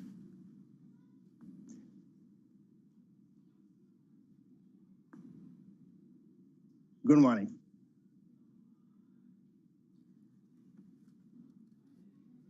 Klaus, let me just check in with you. We will recheck in with Klaus in just a moment on the data. In advance of that, let's set the stage for my conversation with the head of Ifo.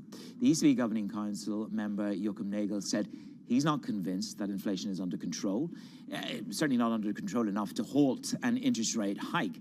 He spoke to Bloomberg's Mike McKee at Jackson Hole Symposium. It seems to be in Europe that the labor market and the similarity with the US is really pretty good. So we have a good labor market situation, but the economic activity is slowing. This is for sure. But this is not a surprise to me. I think when you're hiking interest rates 9 times, it's for sure that there is an impact on the here, and we are seeing this, and this is good and bad news. Inflation is coming down. Core is still sticky, and so the next months we will get more information about this. Well, do you think going into it at this point you would lean towards pausing? There's a split in the markets about it, and there seems to be a split on the Governing Council among those who think you can wait, take a look at what's happening with the economy, and others who think we still need to do more. I think it's, for me, much too early to think about a pause. I think we have to wait for the next numbers. So we agreed in our July meeting in the Governing Council that we will wait for the numbers we will see in our September meeting. And I will more or less follow this path. I will wait for the September numbers, and then we will see. You're in a kind of interesting position because historically the Bundesbank has been the most hawkish, the most opposed to inflation, and yet the German economy is one of the weakest in the Eurozone and in the EU now. So how do you lean in a situation like that? Maybe, first of all, I hear a lot of talk about Germany, the sick man of Europe. This is definitely not the case. We shouldn't underestimate the adaptation capacity of the German economy. Yes, we are going through some, let me say, complicated months. This is for sure, but I'm not too pessimistic. There's also no time for complacency. This is also for sure. We see what is necessary to do, and I have a lot of trust in German politics that we go into the right direction, at least for next year. And when you talk about monetary policy, what I said is that we have to be stubborn here, even more stubborn than inflation. This is what we have to do. This is our mandate. We have to bring inflation down to 2%. And I guess there's this overall understanding in the Governing Council that this is our mandate, and we will more or less be pretty focused, and we will do our job. ECB Governing Council member Joachim Nagel there at Jackson Hole. Let's get back to my guest, Klaus Paul Rabe. He is the head of business surveys at IFO. Listening to Nagel, he's not ready to call time on rate hikes. Given the survey that you've just produced, is this the start of something much deeper and more protracted slowdown in Germany? Good morning. Good morning.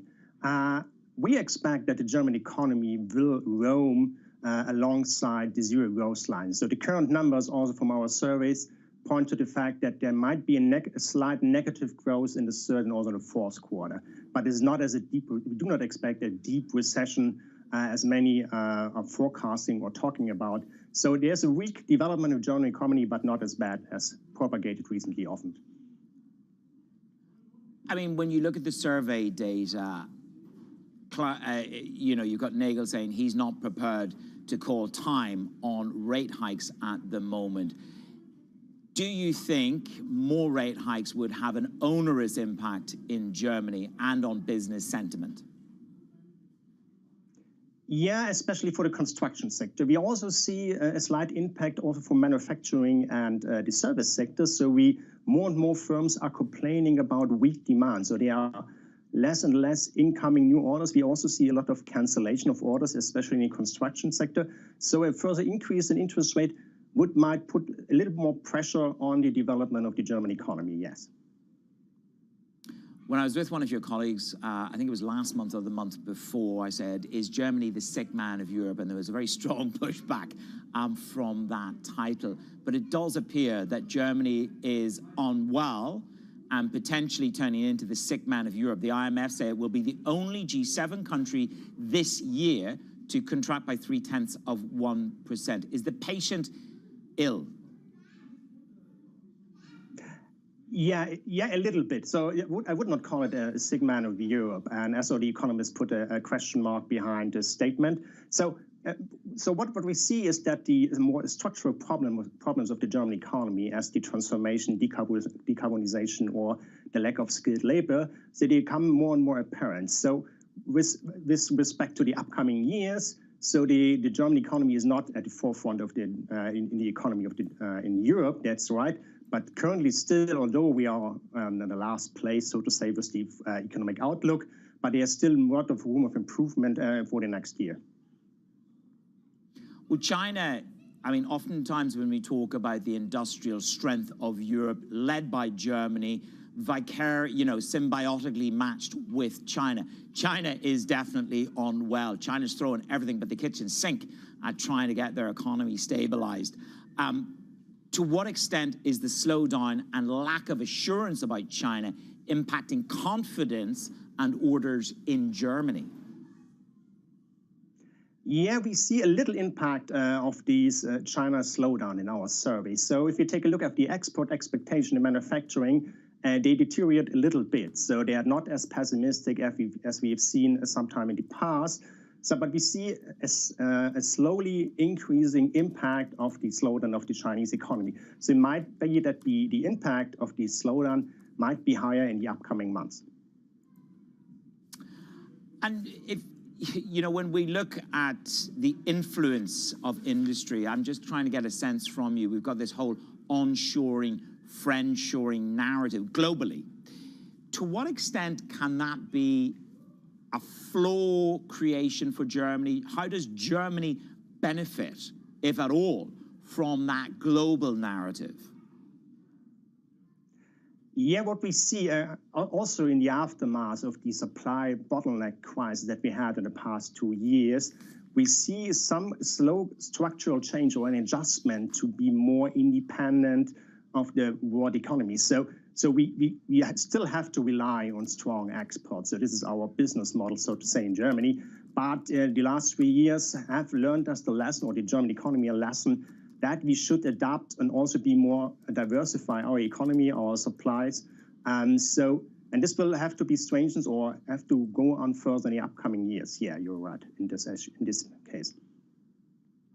Okay, Klaus, thank you very much. Klaus Hohlraab, Head of Business Surveys over at IFO. Coming up on the show, the big breaking news from BRICS.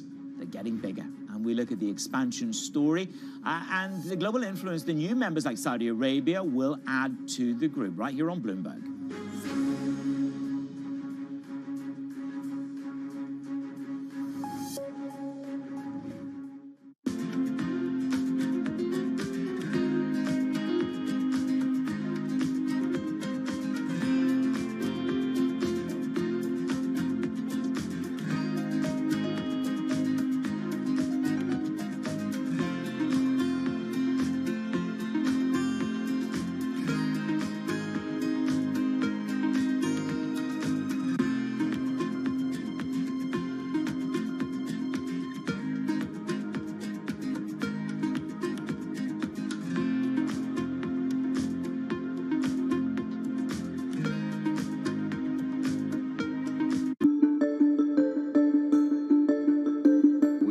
Race relations in the United States are much better than when you were growing up in Mississippi, or do you think we've made less progress than you think we should have made?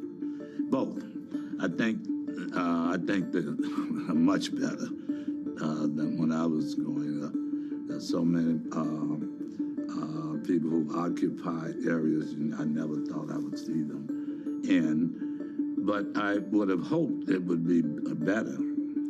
It's been a lot of progress.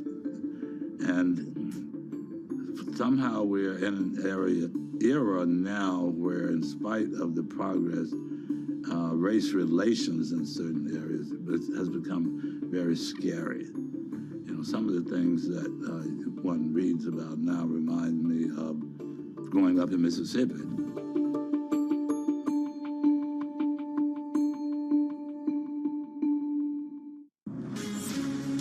From the beating heart of global finance, economics and politics, and wherever newsmakers are moving markets, Bloomberg brings you conversations that allow for deep discussions and important insights. How has that shaped your strategy for the bank? Is this a new normal? Is this like a catalyst? Do you think we're in a new phase for dividend policy overall?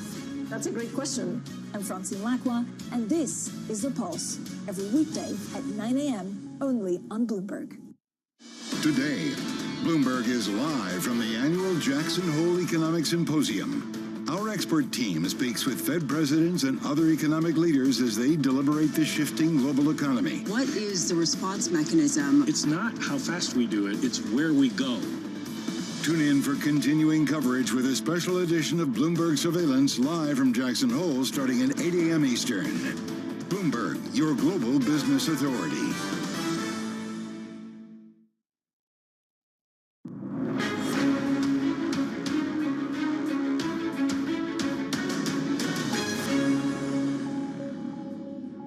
The conversations that matter, the insights you need right here on The Pulse. I'm Manish Krenny in Dubai.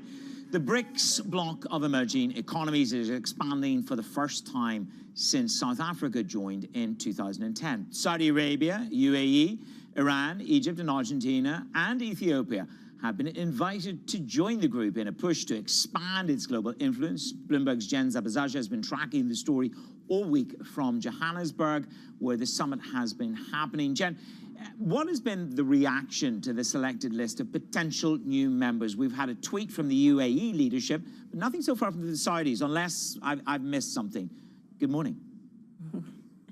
Morning, Manus. No, I don't think you have. I mean, a lot of the reaction is still sort of mixed at this point in time, right? I mean, you look at this group of six, and they're all a bit different, and sort of what the collective response has been is that these groupings could help the BRICS bloc really with their influence and their power on the global stage. Of course, they could they're projected to be an expanded GDP, surpassing that of the G7. And we heard that from a number of leaders yesterday who were here in Johannesburg.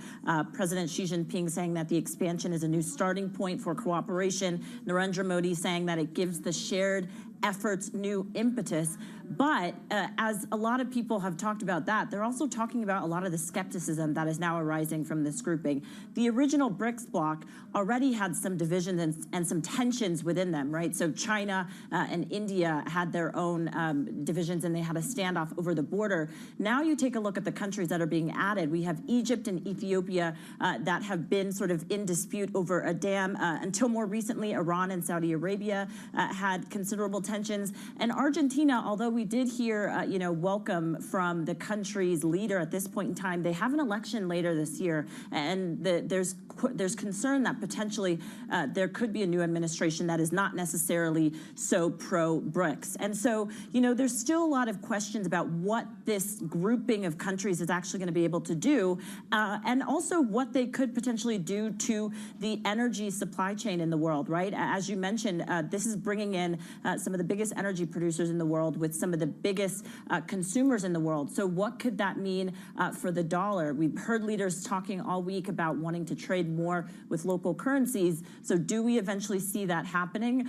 So a lot still to pay attention to, but yes, this is a very disparate group of 11 countries.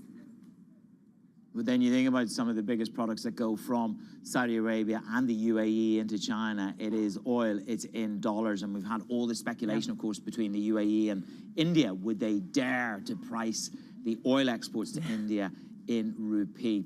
We can maybe put those questions to some of the ministers when we catch up with them. Talk me through the criteria that these countries are going to have to meet to join.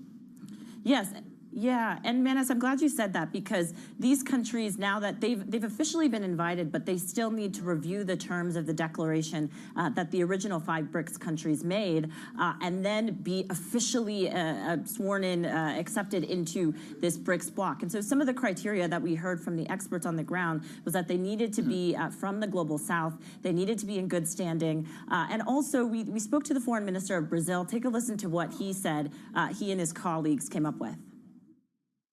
One of the questions is the reform of international governance, reform of Bretton Woods institutions, and also reform of United Nations. So all those questions are expressed in, let's say, a long list of positions and issues where those countries, the original 5 and the new countries, must have a common view of these points.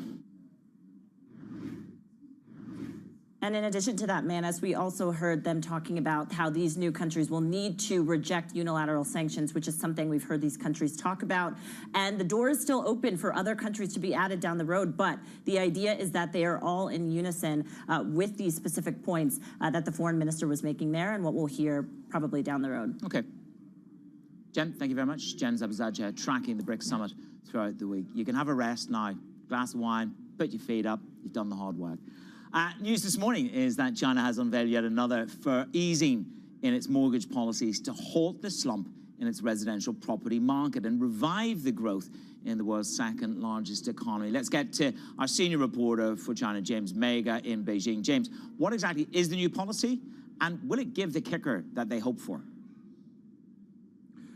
So the new policy that was announced earlier today is basically allows people who previously had a mortgage, have then sold their home, to be seen as first home buyers, and that allows them to get lower interest rates on the mortgages, and it allows them to pay a lower down payment. So previously, if you'd owned a home and then you sold it, and you wanted to upscale to a bigger home, for example, you would be seen as someone who already had a home, and so you'd have to pay a higher mortgage, you have to pay a higher interest rate, and you'd have to put down as much as 80% of the price of the house as a down payment. And these are attempts to stop property speculation, especially in places like Beijing, Shanghai, Shenzhen. What this rule now is, if you own a house right now, you've paid off your mortgage, you go and sell that house, and then you borrow money to buy a bigger house, or you borrow money to buy a better house, for example, you can be treated as a first home buyer. But the issue with this easing that's being put in place, is it really only going to have effect in the bigger cities? Because all the smaller cities across the country have leeway to already set their mortgage policies, or that they have the leeway to enforce them or not. And so a lot of these smaller places that have seen the worst falls in housing prices, the worst falls in home sales, have already basically allowed this kind of thing to be going on for quite a while now. And so this rule change is actually just going to sort of regularize what they're already doing. And so the places that are really going to see an effect from this, possibly see an effect, with Beijing, Shanghai, Shenzhen, Guangzhou. And we've got the Chinese regulators. They're going to meet with some of the asset managers today. Just briefly, what's the top line of the plan? I'm sorry, I'm not actually aware of that issue. I mean, I just saw a few headlines crossed, but I haven't been following that question. Listen, no problem at all. Let's see what more they come out with. I mean, they come out with many plans. Let's just see what the details give us. James, as you say, 80% down for a second home in Beijing. That is a belter. James, thank you very much. James Maker there in Beijing. Coming up on the show, Michael Jordan, he made his billions. He becomes the richest basketball player of all time. Our sports correspondent, Greg Tanner, joins me next.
don't think we can replicate Tesla. Tesla is a unique because when they founded, and then the personality behind it, the product is beautiful, technologically very, very strong. So in many areas, Tesla is Tesla, but Xpeng is Xpeng. We want to focus on what we think is important for our customers. Our customer like beautifully designed vehicles, either it's large SUV or sports sedan. We believe we have a very, very appealing family look that our customers is really attracted to. They like to have user-friendly features inside the cabin that has a technology feel. It's very smart. It enables them to really utilize the vehicle that's different.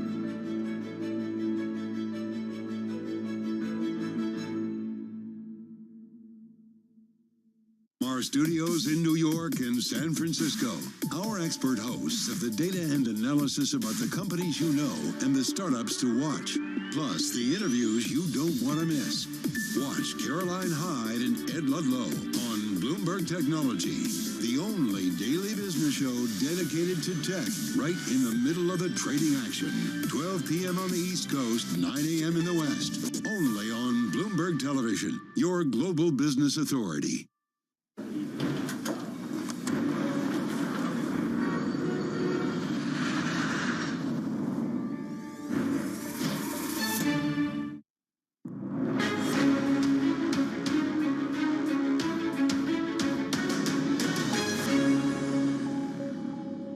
Conversations that matter and the insights you need. It's The Pulse. I'm Manish Krenny in Dubai. It's official. Michael Jordan is the richest basketball player of all time. That's according to the Bloomberg Billionaires Index, which is calculating his fortune for the first time. Let's get more with our executive producer and resident sports correspondent globally. It is Greg Tanner. And in a former life, he was a basketball journalist and a commentator. And at 5 a.m. in the morning, most days, he does still continue that role. He's interviewed Jordan himself. Good to see you. I mean, this story had popped as soon as I came in. Look, he is the greatest. That's undisputed in terms of basketball. But now he's the richest I wouldn't say it's undisputed. It's actually a debate that rages across the world every single day. Is it LeBron James? Is it Michael Jordan? Depends what day I come in and talk to you, which one you're glorying. Well, I mean, I have my own belief in that, but I won't mention that. But what is not up for debate any longer is who the richest is, because Bloomberg has done the maths for the first time, like you say, and they're putting the figure at $3.5 billion. So where did that money come from? Mainly from his sale of his stake in the Charlotte Hornets basketball team earlier this month, for which he got $3 billion. A massive increase from the $270 million that he paid in 2010. So that's where the majority of this wealth came from. But where did he get the money in the first place to buy that stake? Yeah. Mainly from the licensing agreement that he signed in the 80s with Nike, which is legendary. Well, let's talk about that deal, because actually we were chatting on the IB just throughout the show, and I found some of those stats, and they are quite staggering. Go, where were you in 1984? Don't worry, we won't go back that far. But it was 1984 when that deal was signed. So just the evolution of that. It was arguably one of the best business decisions in the history of sports. Michael Jordan was coming out of the University of North Carolina. Everyone knew he was a good player, but he was not a household name. Nike were taking a punt on him blowing up and, promoting their brand. Yeah. And he was taking a punt on Nike. They were a small player in the basketball space. Converse and Adidas were way ahead of him. Anyway, part of the deal, he agreed to take a percentage of some of the sales. Nike hoped that within the first few years, they'd do $3 million of sales. They did more than $120 million in their first year. And what is that number now? Now, Jordan Brand last year accounted for $5.1 billion of Nike's sales, which represented about 11% of all their revenue. Bloomberg is estimating that it's a wild speculation, has always been around for 40 years. How much is his stake? Bloomberg has used the calculation of about 5%. So he is raking in 5% on $5 billion worth of sales nearly 40 years after he signed that deal. It's unbelievable. And yet you look at the contracts now with that Beckham is signing in Miami with various football players, and it is all about the percentage from the brands that those individuals are potentially going to earn. So you need to declare, not your tax status, how many Jordans have you got? How much have you contributed to the overall wealth pile of this man and detraction of your own? I have certainly contributed. over the years, maybe 100. Currently, I've got maybe 40 sat at home. What's the most expensive pair that you have? I have a pair that I queued up outside Madison Square Garden for in 2015 in minus 20 degrees that I've never worn. That I'd probably get $5,000 for them if I sold them. Bet you don't regret a minute of that queuing up, do you? No. Well done. We'll continue the stories on Bloomberg on the Pulse. Greg Tanner, our resident sports correspondent and executive producer of Daybreak, Middle East and Africa. Just a reminder, full coverage, Jackson Hole. We are revving up to go. It's the Economic Symposium. It's the highlight of the bond market's dream. This is where dreams come to be shattered and hopes are raised, that we are at the peak of the rate cycle. Will pause be the tone and intonation from Jerome Powell. Christine Lagarde might just be the more important conversation on Bloomberg at 9 p.m. tonight.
Fixing things that go wrong and smoothing out bumps in the road is what customers expect from energy providers. And for Duke's renewable assets, that process is overseen from one room in an office building in Charlotte, North Carolina. Brian Savoy showed me around the company's Renewable Control Center. This is where our operators are monitoring and managing over 5,000 megawatts of renewables across the United States. How would this differ from like a conventional asset?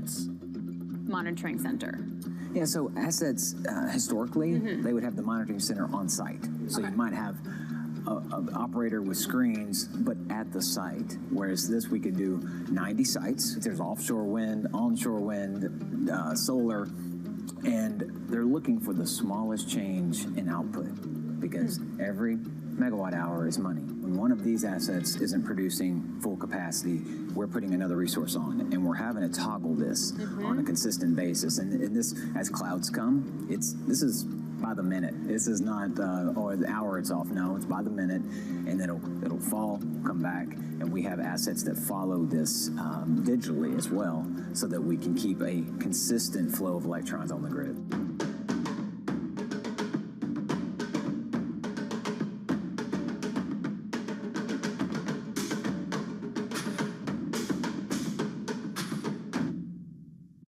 People ask me all the time, what is the key to being a really good investor? And I tell them it's to surround yourself with and work with the best investors you can find. On Bloomberg Wealth, I'm going to take you to meet the greatest investors in the world, the people that I would like to have managing my money. I think if you're a mission-driven investor, there's really no better feeling than knowing you're impacting the lives of 2 million people that are serving California.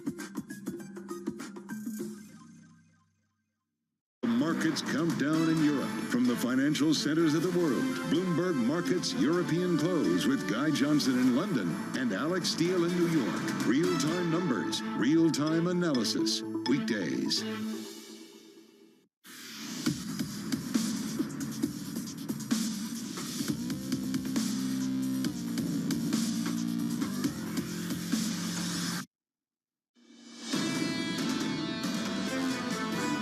This is Bloomberg Surveillance Early Edition with Danny Berger and Kriti Gupta. It is 10 a.m. in London, 5 a.m. in New York and 5 p.m. in Hong Kong. Our top stories today. Risk sentiment wanes as Fed and ECB officials debate the next steps on rates. Now investors await Jerome Powell's speech at Jackson Hole, plus Christine Lagarde speaks exclusively to Bloomberg. Meanwhile, China unveils further mortgage-easing pressures to bolster its property market in an attempt to support the world's second biggest economy. And former President Donald Trump was booked on charges that he conspired to overturn the 2020 election results. It is the first time Trump had his mugshot taken, which he promptly posted on social media. Welcome to Bloomberg Surveillance Early Edition. I'm Tom McKenzie stepping in for Danny Berger in London. Kriti Gupta in New York. Kriti, I'd love to talk about that stern look from the former president.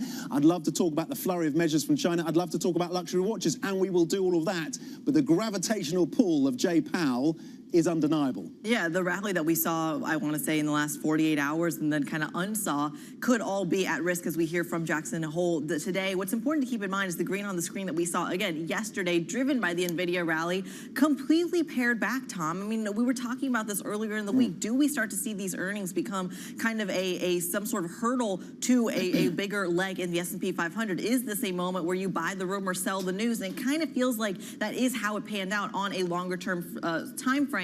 S&P futures higher by 0.2%. No brainer here. It's a Friday. We have a little bit of a bounce back from yesterday's session.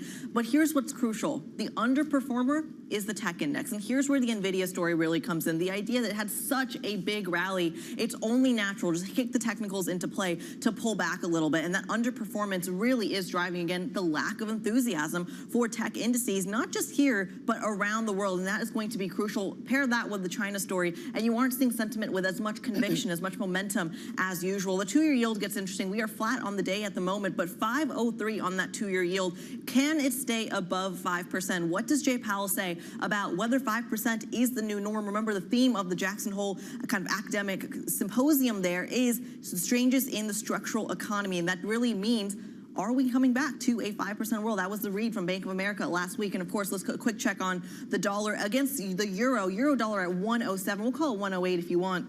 A little bit of weakness down, about 0.2% for the euro. That's the biggest contributor to the Bloomberg Dollar Index this morning, Tom. And Kriti, just picking up on your thoughts, your analysis around NVIDIA, the company obviously firing another arrow towards the bullseye of AI, but that arrow swiftly diverted past Europe because we just don't have those big linkages, the significant linkages that, of course, other US companies do, and arguably many of their suppliers do in Asia, not to the same extent, not to the same scale. And so actually, as a sector, you saw technology in Europe closing lower by more than 2% yesterday. It was the leading loss maker in terms of sectors. Now, today, the sentiment is a little bit more positive than the futures has suggested leading up to the European Open. You're actually seeing gains of around 0.3%. Some of that is coming through from China. Yes, a flurry of what have been described as pretty modest, pretty moderate measures, but it does suggest that at least policymakers are thinking about the concerns, addressing some of the concerns, and maybe long-term, if they are implemented, it could lead to a lift. Also, basic resources, iron ore, copper up as well. So that's lifting the FTSE 100, is lifting the basic resources sector. Now, gilts and debt here in the UK. Some of the best performing sovereign debt this week as investors rethink how far the Bank of England is going to have to go because the data is looking soggy here in the UK. Okay, today, yields are edging a little higher, 2 basis points. But the weekly story is the gilts have been bid this week on a change in those expectations around the Bank of England. Here's the corporate story I wanted to flesh out for you around luxury stocks. It's a Friday, so we can talk about luxury timepieces. Watches of Switzerland, listed here in London, taking a deep dive, 23% on the back of this news, and it's shaken up the luxury world.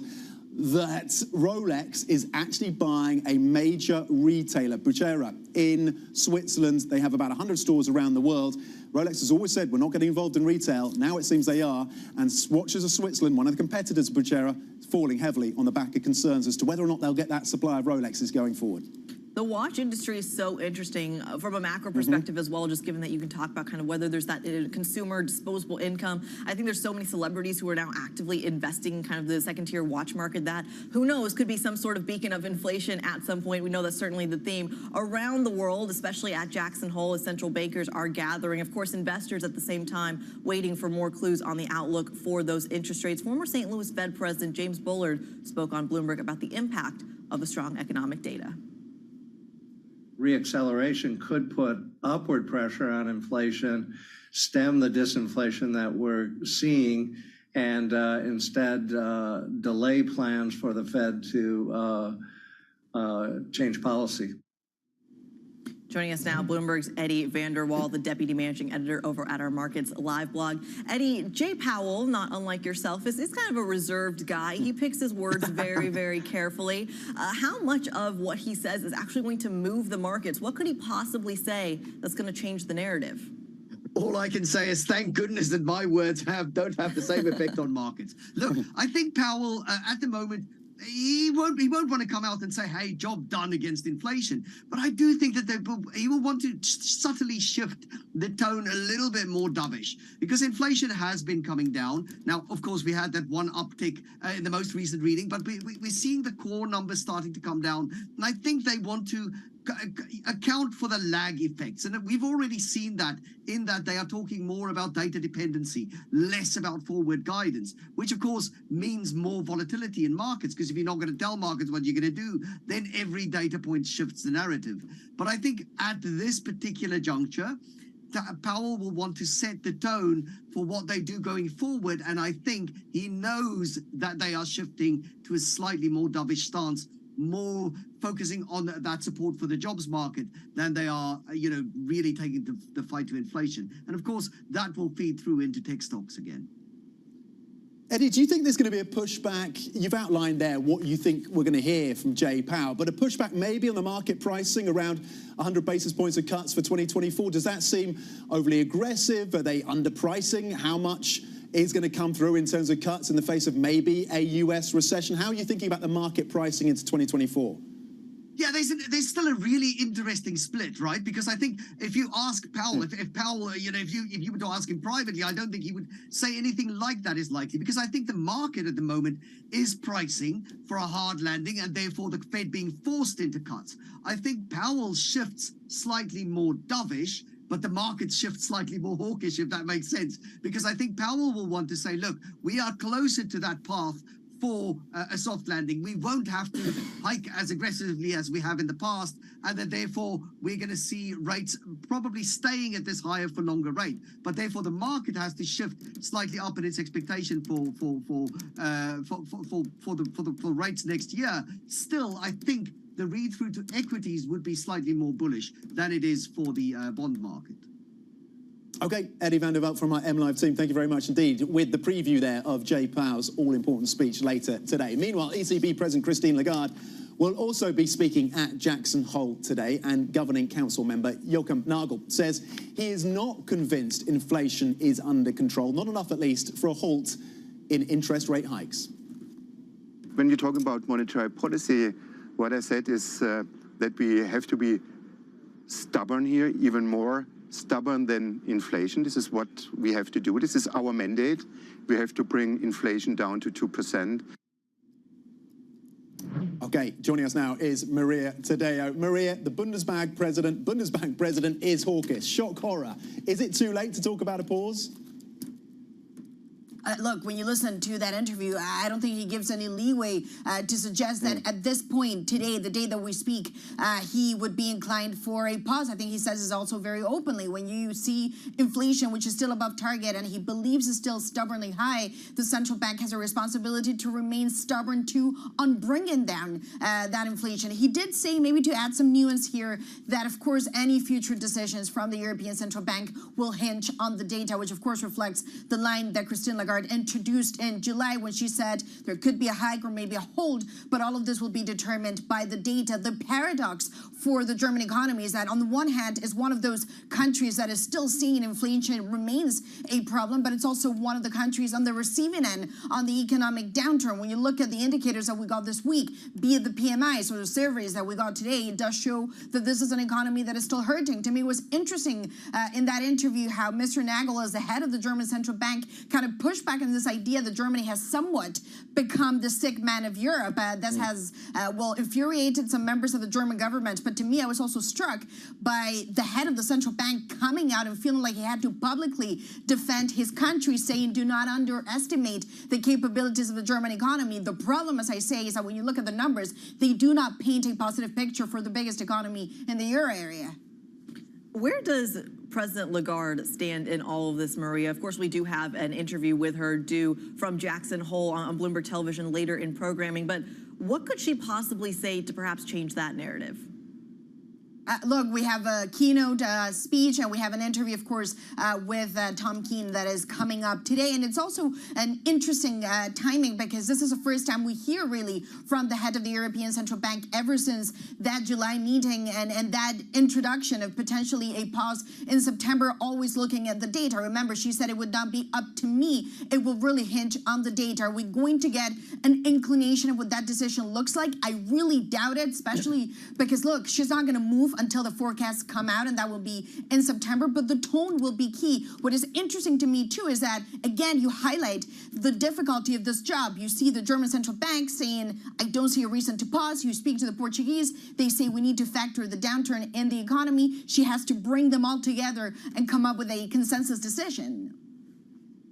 Maria Tadeo in Brussels will be looking out, of course, for that interview with Christine Lagarde. Some people in London will have to put down their pints at the local boozer to tune in for that one. You can't talk about Europe without talking about China, of course, and China unveiling a further easing of its mortgage policies to halt a slump in its residential property market and revive growth in its economy. Joining us now with the details is Bloomberg's China and Economy Government Editor Jill Desis, who does such a great job charting the evolution in this economy. Jill, what do you make of the flurry of measures on mortgages, on taxes around stock trading, and indeed the efforts by regulators to compel some of the money managers in the West and on Wall Street to stick with it when it comes to Chinese stocks? Well, that was quite a mouthful, Tom, and I think it's worth parsing through some of these things. I think that, you know, you said the mortgage rules in particular, you described them as modest earlier. I think that's pretty apt. So essentially, to break it down, in major Chinese cities, there's a rule that if you've ever held a mortgage, even if you fully paid it off, you can no longer be considered as a first-time home buyer. And so that, of course, precludes you from perhaps more favorable down payment restrictions on how much you actually have to put up to then get another home. So what the Chinese government put out today was saying that local governments can consider removing those rules, and so that could potentially help things out. I think what's really important to remember here, Tom, though, is that the central government was essentially leaving it up to these local governments to then implement that rule. So this really, I think, only has a lot of heft if it's employed in the largest cities. In Beijing, for example, I think if you're a second-time home buyer, you have to put up a down payment of something like 80%, whereas like a first-time home buyer would be like, 40%. So, I mean, those are the types of cities where you'd actually have to see action really, really take hold for you to see something that actually makes some meaningful movement in the property market. That being said, I think that the fact that these rules are even being eased whatsoever maybe portends some additional steps that the government could roll out in the coming weeks and months that actually help the property sector. So it is, I think, a positive step forward. It's just not enough to make a substantial change right now. 80%. Oh my gosh, that's an enormous number. Jill, let's talk a little bit about the other China piece, if we can. Going into next week, we know Gina Raimondo, our Secretary of Commerce, is going to China specifically. It looks like chips will be on her mind. What can we expect out of that conversation? Anything positive? Anything negative? Walk us through it. Yeah.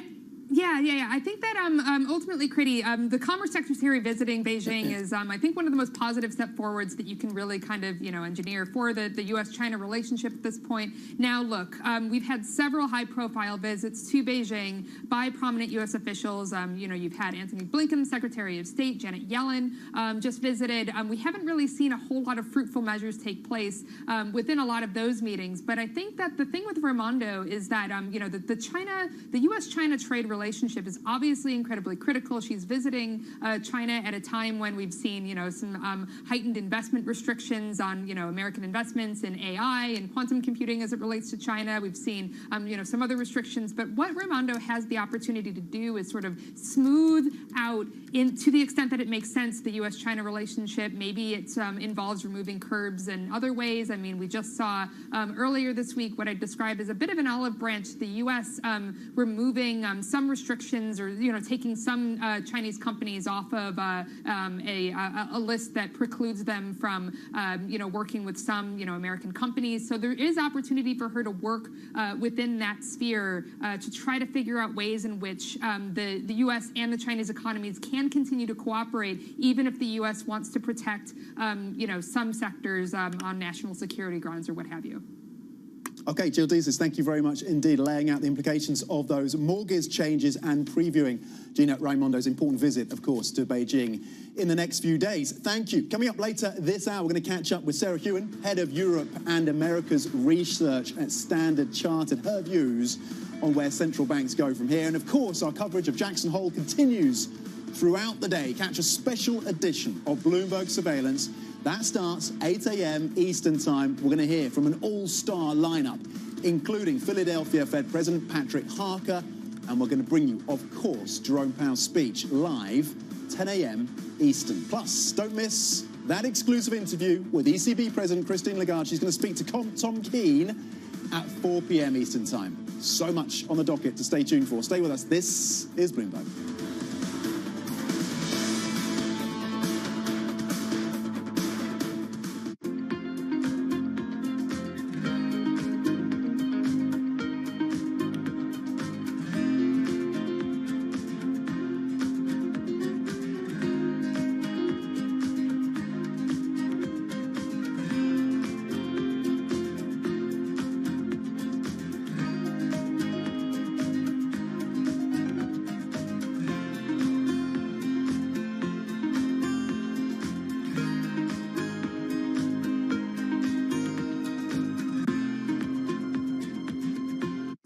What's the best investment advice you've ever been given by anybody? The compound interest, the compounding of returns is an incredible miracle of business, finance, and human existence. Everything you learn is additive every day, and if you keep at it and don't quit, it's an incredible miracle. And it's not just interest. It was always said about compound interest returns, compound business returns, compound human returns. They're all very additive because you learn every day. And if you keep at it, it's very, very helpful. In your observation of investors, what do you think is the biggest mistake that average investors make? Selling at the wrong time. And they sell when the prices go down? Yes. Or yes. Not keeping, look, people have conviction, or they invest for if they invest for the right reasons, just connection lost. The top names in global leadership are on Bloomberg. When the dust settles, Israel will not only will remain a democracy, it will be even a stronger democracy, but more importantly, it will not in any way impair the enormous business and economic capabilities of Israel in the new technological age. Nobody covers the top global leaders like Bloomberg Television and Radio, your global business authority.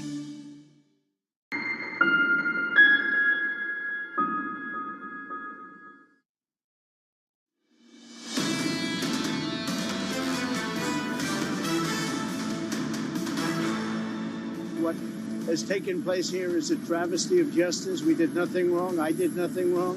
And everybody knows that we did nothing wrong at all. And we have every right, every single right, to challenge an election that we think is dishonest. Former President Donald Trump there speaking yesterday after turning himself into a jail in Atlanta, Georgia. He was booked on state charges that he conspired to overturn the result of the 2020 presidential election in Georgia. It's the first time Trump had his mugshot taken, which he then posted on X, formerly known as Twitter, marking his first return to the social media platform since January of 2021. For more, we're joined now by Bloomberg's Bill Ferry, a senior editor and former U.S. national security team leader in Washington, D.C. Bill, a pleasure to have you on the program. Talk about the strategy for us. I mean, we know in previous arraignments, it's been a very kind of hush-hush process for the Trump kind of campaign and for President Trump himself and his legal team. This seems to be a little different. What do you make of it? Well, it's the fourth time the president has had to go in to face charges. In the past, officials did not want to take a mugshot. They said it wasn't necessary. This time, the sheriff in Fulton County said that no one was going to get special treatment. That's why you saw former President Trump and much of his legal team, 18 co-conspirators, all have mugshots taken. For him, the legal cases have not been an impediment. He's still, of course, leading the Republican side of the race, the primaries, to be the candidate for president next year. He was able to skip a debate earlier this week. He has effectively been Teflon, but there's a real question about whether the schedule ahead in terms of these court cases and the demands of the trail, the campaign trail, mean that some of that support will erode. We'll have to wait and see on that. Bill, he pulled out the blue steel look for that mugshot. What comes next from the former president?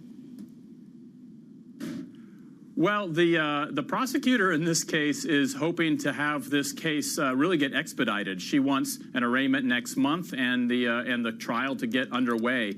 President Trump's lawyers, not only in Georgia, but everywhere where they've had to face charges, have been pursuing a strategy of pushing things off as long as possible. They've proposed dates for hearings that take place after the November 2024 election. It's doubtful that the courts are going to go along with all of that. We know he has one court hearing in New York in late March, and that's just 2 weeks after the big Super Tuesday primary. So by the time we get into the meat of 2024, you're going to see the president having to leave the campaign trail for court appearances and then running to get back out and give his speeches or hold his rallies like we saw in 2016 and 2020. Wow. That's going to be quite something, isn't it? Historic, obviously. Bill Ferries, thank you for the latest on the travails of the former president and what it means for his standing. Of course, still has that healthy poll lead amongst Republican candidates. Coming up, Hawaiian Electric facing multiple lawsuits on the handling of that deadly wildfire. More on that next. This is Bloomberg.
ask me all the time, what is the key to being a really good investor? And I tell them it's to surround yourself with and work with the best investors you can find.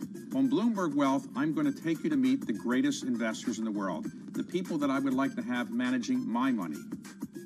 I think if you're a mission-driven investor, there's really no better feeling than knowing you're impacting the lives of 2 million people that are serving California.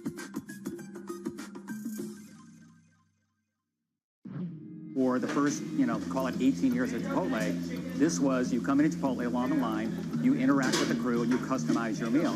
We've got this separate make line, and it's digitized, and so the orders come in, and they're really kind of staged so that if you say at noon, I want to come in at 1 o'clock, we hold that order, and we will send it to the crew like maybe 10 to 1. Right. So it's ready right when you pull up your car.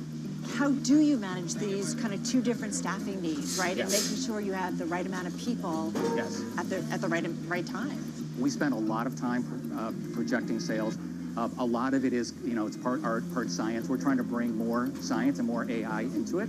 Because if you get the right sales projection, then you know exactly what your staffing needs to be. So if you get the sales right, you can get the entire restaurant staffed perfectly. With just a couple people, our average restaurant now does about over $1 million per restaurant in digital sales. Good morning. This is Bloomberg Surveillance on TV and radio. Welcome to Bloomberg Markets, China Open. Good morning, everyone, and welcome to the Pulse. This is Bloomberg Technology. And welcome to Balance of Power. This is Bloomberg.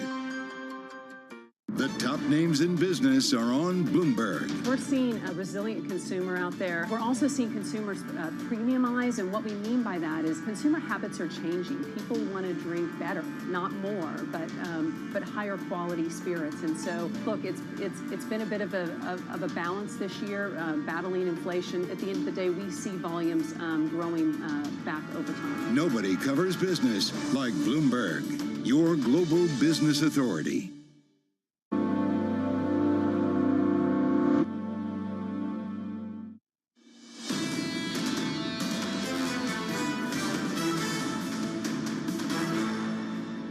This is Bloomberg Surveillance, the early edition. I'm Preeti Gupta in New York with Tom McKenzie in London. Let's get to some of the stories that caught our eye this morning. The lawsuits piling up for Hawaiian Electric on claims that the utility company's compromised safety protocols put the island at higher risk from the damages of the deadly wildfire. The firm is facing liabilities of almost $4 billion, and if it's found negligent, according to research firm Capstone, the Maui fires destroyed much of the city of Lahaina and killed more than 100 people. Now let's turn to some of the earnings stories as well. Gap delivering sales and revenue that missed the street's estimates for the last quarter. Nordstrom, on the other hand, posting lower than expected losses at its off-price rack stores. Nordstrom CEO also highlighting that losses from the theft are at a historic high, adding to concerns over the health of consumers after Macy's cited accelerated credit card delinquencies earlier in the week. And over in Hollywood, Warner Brothers delaying the release of the film Dune Part 2 from November to March 2024. That comes amid the ongoing strikes in the industry that prohibit actors from promoting their work for companies that they are striking against. The Screen Actors Guild went on strike in July, seeking changes in a new contract, including higher pay. Tom, this situation getting worse and worse. And, I've spoken to folks in the industry, and they say that it could really last almost even a year. And you're already seeing some of the studios really kind of lean into that. We're going to talk about the economics effect of the strike story across both sides of the Atlantic. Coming up, Sarah Hewen, Standard Chartered Head of Europe and America's Research, joins us next. This is Bloomberg.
what do you consider to be the biggest challenge? Infrastructure that supports trade is the biggest challenge. Our senior brother, President Adesina of the AfDB, estimates the annual deficit, infrastructure deficit in Africa to be over $100 billion. But that over $100 billion is actually also an opportunity for investment. So it is a massive, significant challenge that we are confronting. And my fear is that we may succeed in establishing a very effective legal construct and a very effective legal foundation for trade liberalization and investment liberalization in Africa. But all of that will come to naught if the infrastructure deficit is not addressed, because you will need the goods to move somehow, and you will need to have good trade corridor connectivity, ports, trade corridors that connect countries that are landlocked to the ports. Markets count down in Europe from the financial centers of the world. Bloomberg Markets European Close with Guy Johnson in London and Alex Steele in New York. Real-time numbers, real-time analysis. Weekdays.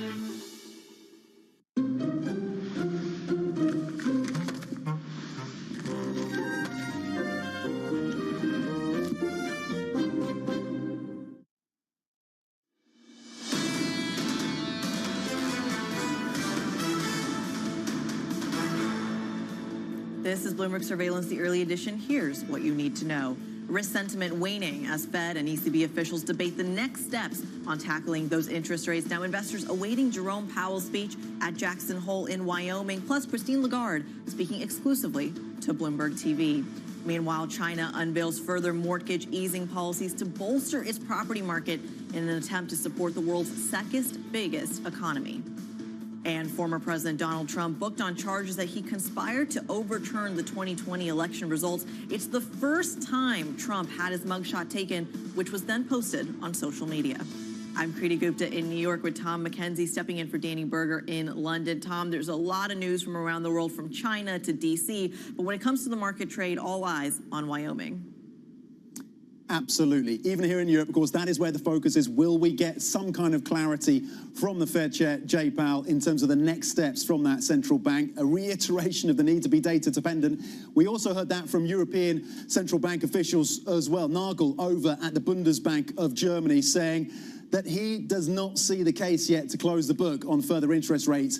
He still sees resilience in the Eurozone economy, and so for him at least, keeping the door open as a hawk to further rate hikes coming through from the ECB. But the sentiment here in Europe is modestly positive. We've had a few catalysts coming through from China in terms of further modest moves, at least to try and shore up that economy. And across the benchmark here, you're seeing gains of 0.3%. When it comes to the debt markets, there's been a lot of focus, of course, this week, rightly so, on what's been happening in the US Treasury markets.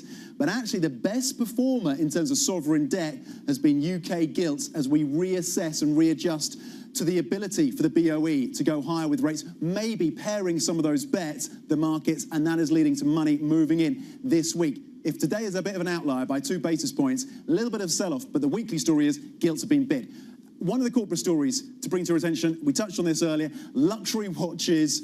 And I wonder if you've got a Daytona on your wrist there, Kriti. It's Watches of Switzerland under pressure because Rolex has gone in and bought a major retailer in Switzerland. They've never done this before. They haven't had that retail experience and that exposure. And there's concern from some of the competitors in the retail space, like Watches of Switzerland, listed here in London, that maybe they will get a shortage of supply of Rolexes. That stock taking a hit down 0.2%. When it comes to luxury timepieces, that's the story, Tim. Kriti. Tom, I have to admit, I'm not quite at the caliber of a luxury timepiece yet. In fact, this one is one I bought in high school with my very first paycheck for about $100, and I'm still wearing it. So a luxury timepiece is perhaps a few steps away for me. But anyways, the green on the screen you were seeing stateside is a direct read-through, I think, from what you're seeing in the European session, although underperformance in the tech sector seems to be a key theme. It's really diverging from that kind of NVIDIA hullabaloo, we'll call it, when it comes to just how good their earnings were. A lot of people front-run those earnings and then ended up just selling the rally that you saw post those numbers coming out. So you did actually see some of those movements. The S&P 500 higher by 0.2%. We're going to get you the graphics back in just a second. But what you need to know here is that the underperformance is crucial. The bond market also getting very, very interesting when you look ahead of Jackson Hole. Remember, the 2-year yield not doing a whole lot at the moment. And even Eurodollar, which is the biggest contributor right now to the Bloomberg Dollar Index, again, only weaker by 0.2%, Tom. Okay, let's get more then on Jackson Hole and the conference featuring central bankers, of course, from around the world. Bloomberg's Michael McKee, none other, filed this report on what to expect today from the conference. Friday's symposium comes in 2 parts. One of interest to global Wall Street at 10 Eastern when Fed Chair Jay Powell speaks, and later at 3, it's ECB President Christine Lagarde. Neither is likely to deliver what investors want, clear clues to the timing and path of interest rates ahead. Instead, expect them to reiterate inflation is bad and they will keep the rate pressure on. What they won't say is whether that means higher rates longer, or both. In between their keynotes, the central bankers and economists here will turn to the topic of the symposium, structural changes in the global economy. The post-pandemic economy already looks different. They'll discuss what that means for monetary policy, but in the longer run. Michael McKee, Bloomberg, Jackson Hole, Wyoming. Okay, let's bring in Sarah Hewen now, head of Europe and America's research at Standard Chartered. Good morning, Sarah. Thank you for joining us. What kind of message do you expect to hear then from Jay Powell? Is he going to be centrist? Is he going to lean hawkish? Or does he have the space now to suggest that maybe we are in peak territory? I think he's going to be quite cautious about giving a firm indication that rates are at a peak now. So we're expecting still a hawkish lean. That said, the message of data dependency is going to be central, I think, both for Powell and Lagarde. The jury is still out, I think, in terms of the direction of inflation, the direction of the labor market in the US. But we have seen some encouraging signs. Core inflation pressures do seem to be easing, input pressures are fading, and of course we've had a couple of months of slower employment gains in terms of the payrolls. So those are all very encouraging messages, but at the same time, Powell won't want to signal that the Fed is done just yet. So we're expecting more a sort of cautiously but somewhat hawkish message, I think, from this meeting.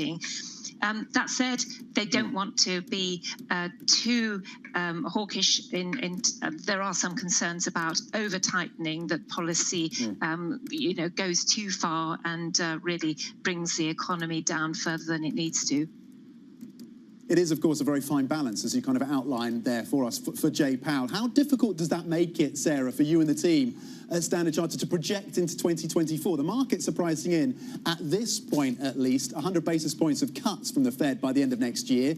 Does that align with your view? That broadly aligns with what we're expecting as well. I mean, we're not expecting rate cuts to start until the early months of next year. We think that, of course, policy is still going to be in restrictive territory, even if you get 100 basis points of cuts. So that would still suggest that the Fed is fighting inflation. And 100 over the course of a year is a very sort of gradual decline. And still recognizing the need to bring core inflation all the way back down to 2%. But the signs are very positive that we're moving in the right direction.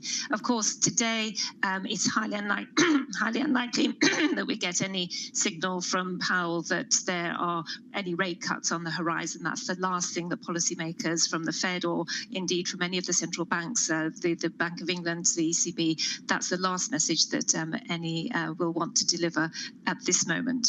But then pausing kind of more than just one meeting at a time isn't exactly the best vote of confidence either, it feels like, for the markets. Sarah, talk to us a little bit about the divergence in terms of that framework between what you're seeing from the Federal Reserve and from the ECB. Is it a problem that they don't seem to be on the same page at the moment? In some ways, they are on the same page, of course, because the latest comments that we had from Lagarde and from Powell at the last policy meetings were that, we could raise rates, we could cut rates, that they very much emphasized data dependency, and both really stepped back from the earlier message, which was for ongoing tightening of rates, a clear forward guidance that there were further rate hikes to come. So both really left the September policy meeting with a question mark over whether indeed there would be a need for further rate hikes. But at the same time, both Lagarde and Powell shied away from any suggestion that rates are definitely at a peak. For the ECB, the problem is that the downturn in inflation has been very tentative so far. We may get more news in that respect next week. We're expecting that we will see core inflation and headline inflation coming down again in the euro area. But there are real concerns about wage pressures still in the euro area and the impact that that might have on core inflation. For the US, there are, in our view, very clear signs that inflation is on a downtrend. If we look at the latest monthly data annualized, then you have a lot of comfort that inflation is heading towards the target. And Sarah, at the core of that, though, is going to be, when does this kind of recession call happen? Even the folks that are still sticking to the recessionary calls, at least stateside, are calling it a modest recession in 2024 even. It doesn't feel like those same calls are coming for Europe, where perhaps a recession could be a little bit more dramatic. Are you at all worried about, again, the timing of that?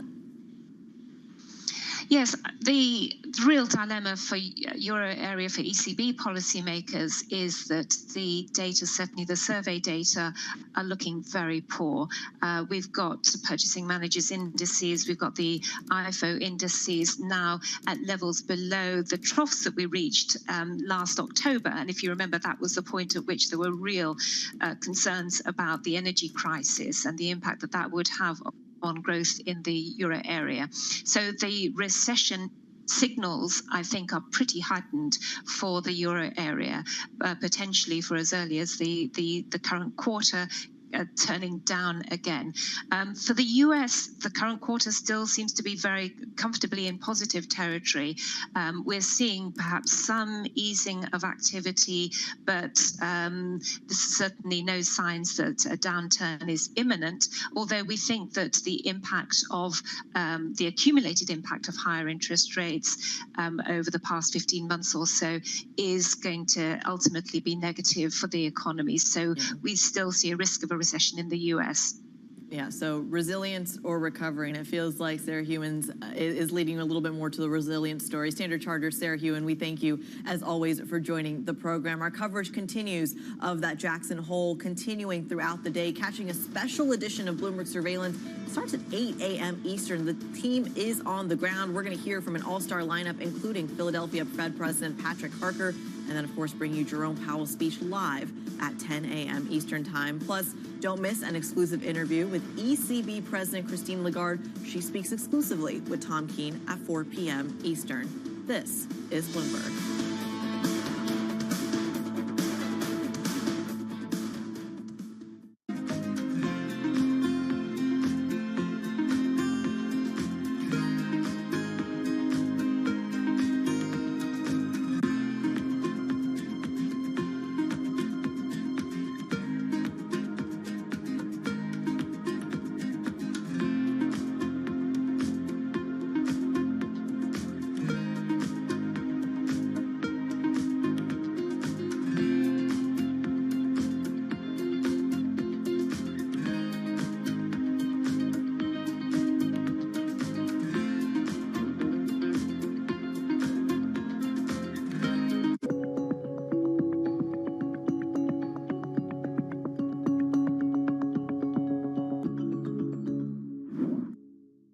London will stay a financial center. It will stay our EMEA hub. We'll just have a rebalancing onto the continent. And actually, the numbers of who has moved across aren't that big. So it's sort of in the 200 level. And if you think about 15,000 people, that's sort of not that material. And so I do think both will basically continue to grow and continue to be very relevant. What will change, though, and the big thing that's changing, is actually the risk-taking is what's going to move. And so we've historically had risk-taking in the UK. That risk-taking and the assets that go with it, not the people alone, but the assets that go with it, that's the next phase of what we're now moving into. And that will be a material change.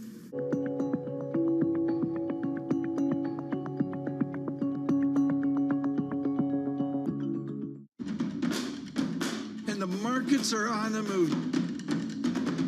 The focus, of course, is on Ukraine. The market is so hyped up about AI. Unless we see dramatic changes, it's just going to keep getting hotter. We've had the market analysis. We're going to go get straight to some breaking news. We'll have a full roundup. Going through some of the numbers and what investors should make of them. We have so many important conversations. Let's check in what you need to know.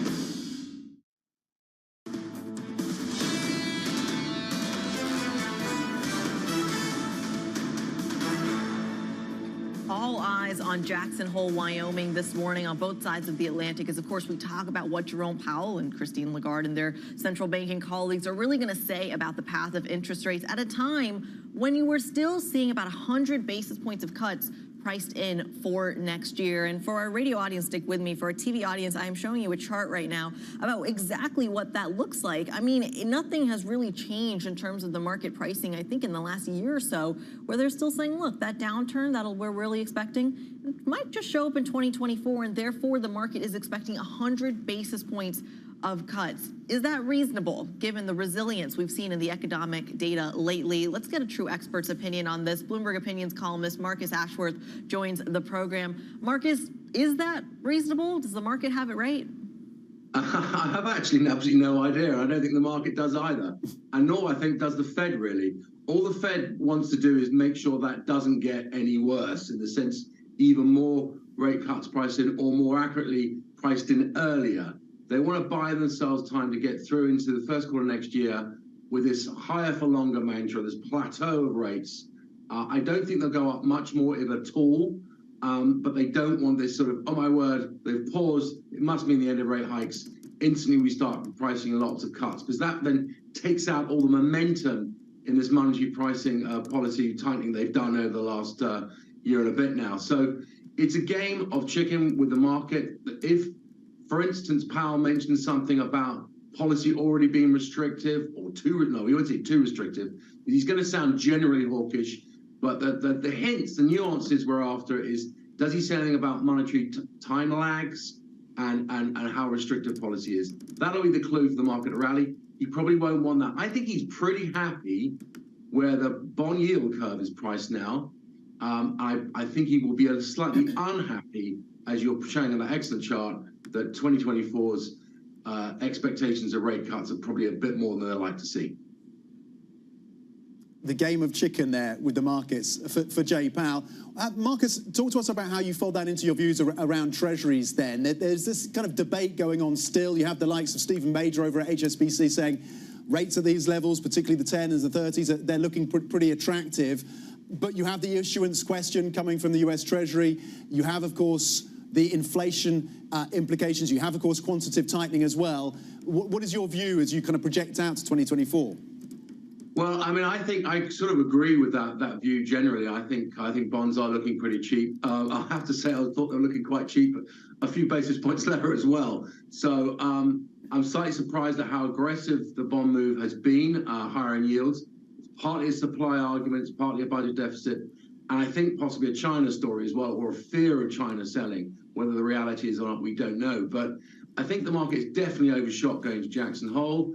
The chances it will want to rally quite hard, especially if Powell says something dovish. So, as far as Treasury is concerned, I think it's had a very, tough time of it, and I think probably the market's going to settle down. And I would say, overall, this is a good time to buy bonds, but, you may get a better trade location. Marcus, what does something dovish actually sound like when we already know that the economic data, it is slowing, not dramatically, but it is slowing across the consumer sector, across the business sector, and even exports, imports data showing that as well. How much more dovish could Powell get? Well, I think Powell's been pretty hawkish, and certainly this time last year he was very hawkish. It was the most hawkish speech that I've ever listened to, certainly in modern history. I don't think he'll repeat that, but he's not going to be as dovish, for instance, as he was in 21. So he's going to steer somewhere to the middle of those last two speeches, probably closer to last year's very hawkish speech. He's going to be hawkish. I think the market expects him to be hawkish. We know he's going to say higher for longer. We know he said there may be a need for more rate hikes.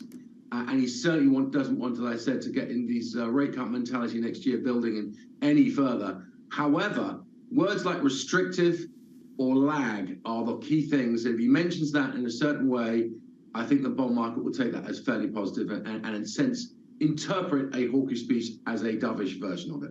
Marcus, are we still worried about financial pricing inflation, asset price inflation? If we're seeing green on the screen driven by the AI story, is that interpreted as a positive or a negative in Wyoming? Oh, I think a negative in the sense they don't want to see too much of this. They understand how markets are and how bubblicious they're going to continue to be, particularly in things like NVIDIA. But I mean, I don't think they want to see this spreading out like obviously we had the meme stock issue a year or so ago, which was getting out of control. I don't think they'll view one game-changing stock as being necessarily something to worry about too much, but they can see the S&P has calmed down a bit. I think they'll be quite happy with that. I don't think they want to cause a stock market collapse, but certainly I don't think they want to fuel any more asset prices. So it'll be a minor and a negative, I think, from generally, but has been for some while. I think they want to try and slowly ease this stuff out of the stock market. That may mean flat prices and not necessarily a down market. Marcus, very briefly here on the UK, gilt yields edging up today. It's not the story of the week, though. Gilts have been bid, and markets and traders are now pricing in below 6% in terms of the terminal rate from the Bank of England. I know you have very strong views on what they should be doing at the BOE. What do you think they will be doing in light of the weaker data here? Okay, I think the Fed probably doesn't hike again. I think the ECB almost certainly can't hike again. Having said that, the Bank of England probably almost certainly, definitely will have to hike one more time, but that probably will be it. So I think 5.5, maybe 5 3/4 as at the moment makes sense. I think the market's coming down to that sensible presumption because the PMIs are so weak, because the ECB will be pausing, and maybe the Fed does as well. If the Fed decides to hike again, all bets are off. Maybe we do get to price in 6% again, but for the moment, I think the logical sort of peak rate to price in, the little bit of hedging there is 5 3/4. Though I don't think they'll get to it eventually. Marcus Ashworth, we could have you for an hour and still not pick your brain completely. We appreciate you joining the program this morning, joining us from Bloomberg Opinion. We thank you as always. Coming up on the show, a look at some of the stocks moving ahead of the U.S. market open. This is Bloomberg.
Steve's ability on the course may not be etched into any record books, but following him around, it's clear that it's not for lack of trying.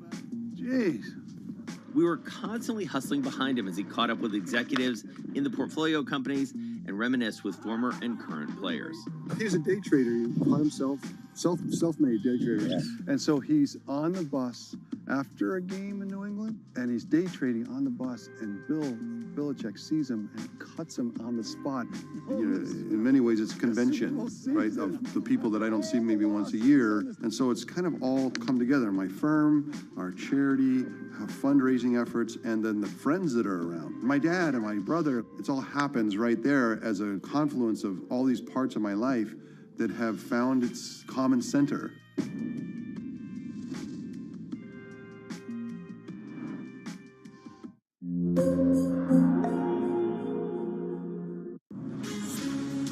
From the beating heart of global finance, economics, and politics, and wherever newsmakers are moving markets, Bloomberg brings you conversations that allow for deep discussions and important insights. How has that shaped your strategy for the bank? Is this a new normal? Is this like a catalyst? Do you think we're in a new phase for dividend policy overall? That's a great question. I'm Francine Lacqua, and this is The Pulse, every weekday at 9 a.m. only on Bloomberg.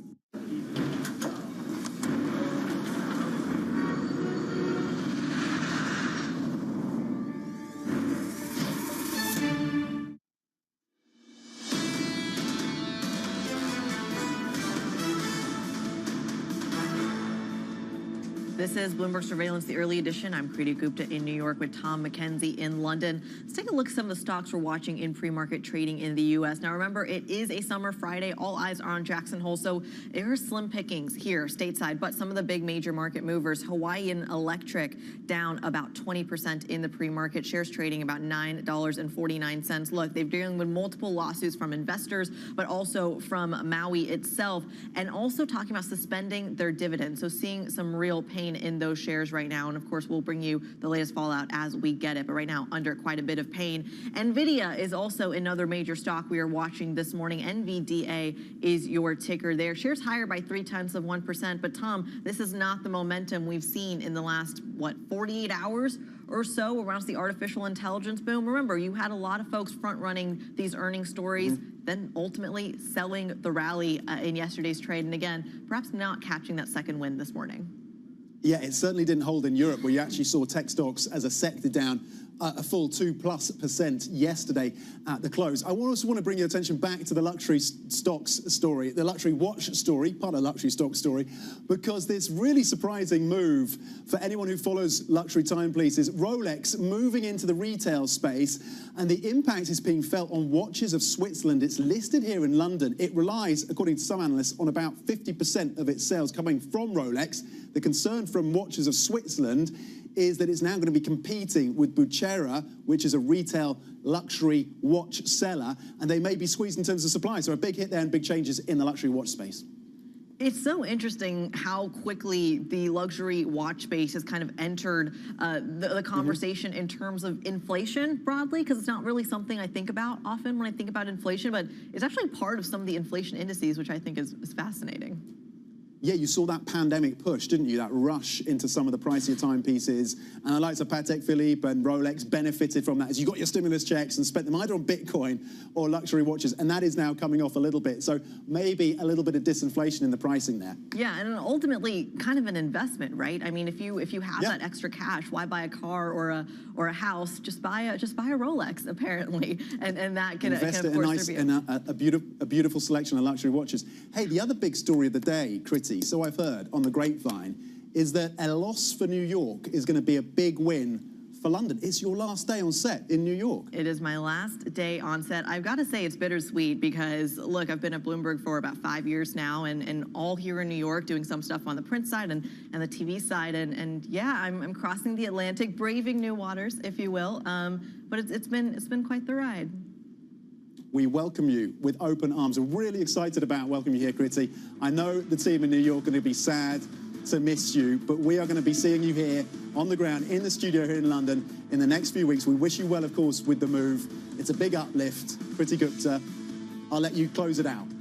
Daybreak Europe, 6 a.m. in a couple of weeks. Thank you to their team. Thank you to our audience.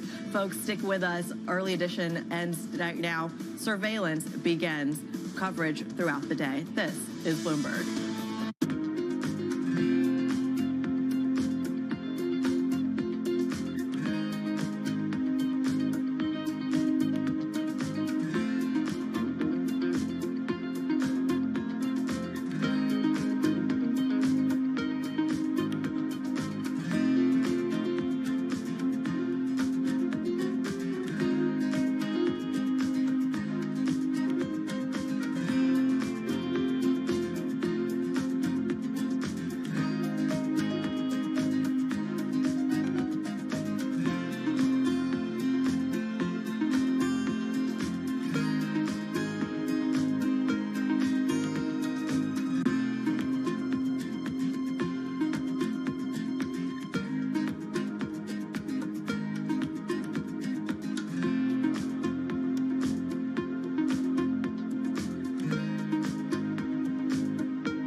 middle of a massive exhibition center located on the western suburbs of Shanghai, where the annual car show is taking place. This is the first exhibition after the end of the COVID lockdown. We can feel a lot of excitement on the ground. Electric vehicle is going to be the new theme of the industry. Most of the European companies and Japanese car makers who are considered latecomers to the China EV party are launching their EV products. They are making their foray, intensifying competition in the market. For example, Volkswagen yesterday debuting their ID.7, which is electric vehicle rivaling the likes of Model 3, which is one of the best-selling products in China. And Mercedes-Benz, they are announcing the launch of their new super luxury model of Maybach, which is going to be a fully fledged electric vehicle priced at $200,000 each. Domestic players are also trying to maintain their lead in the market. BYD, for instance, unveiled its first luxury model called Yangwang yesterday. It's priced at about 1 million yuan. At the same time, it's seeking to gain market share in the mass market as well. Needless to say, attracting all the car makers to the Chinese market is the rosy growth prospect. Demand is surging. By some estimates, EV sales in China are on track to exceed 8 million units this year from more than 5 million last year. The future of the car industry is EV, for sure, no question about it. This is Charlie Zhu, Bloomberg News, reporting from Shanghai Auto Show. On the David Rubenstein Show, peer-to-peer conversations, I uncover the untold stories of the world's most successful leaders. Watch Wednesdays on Bloomberg Television.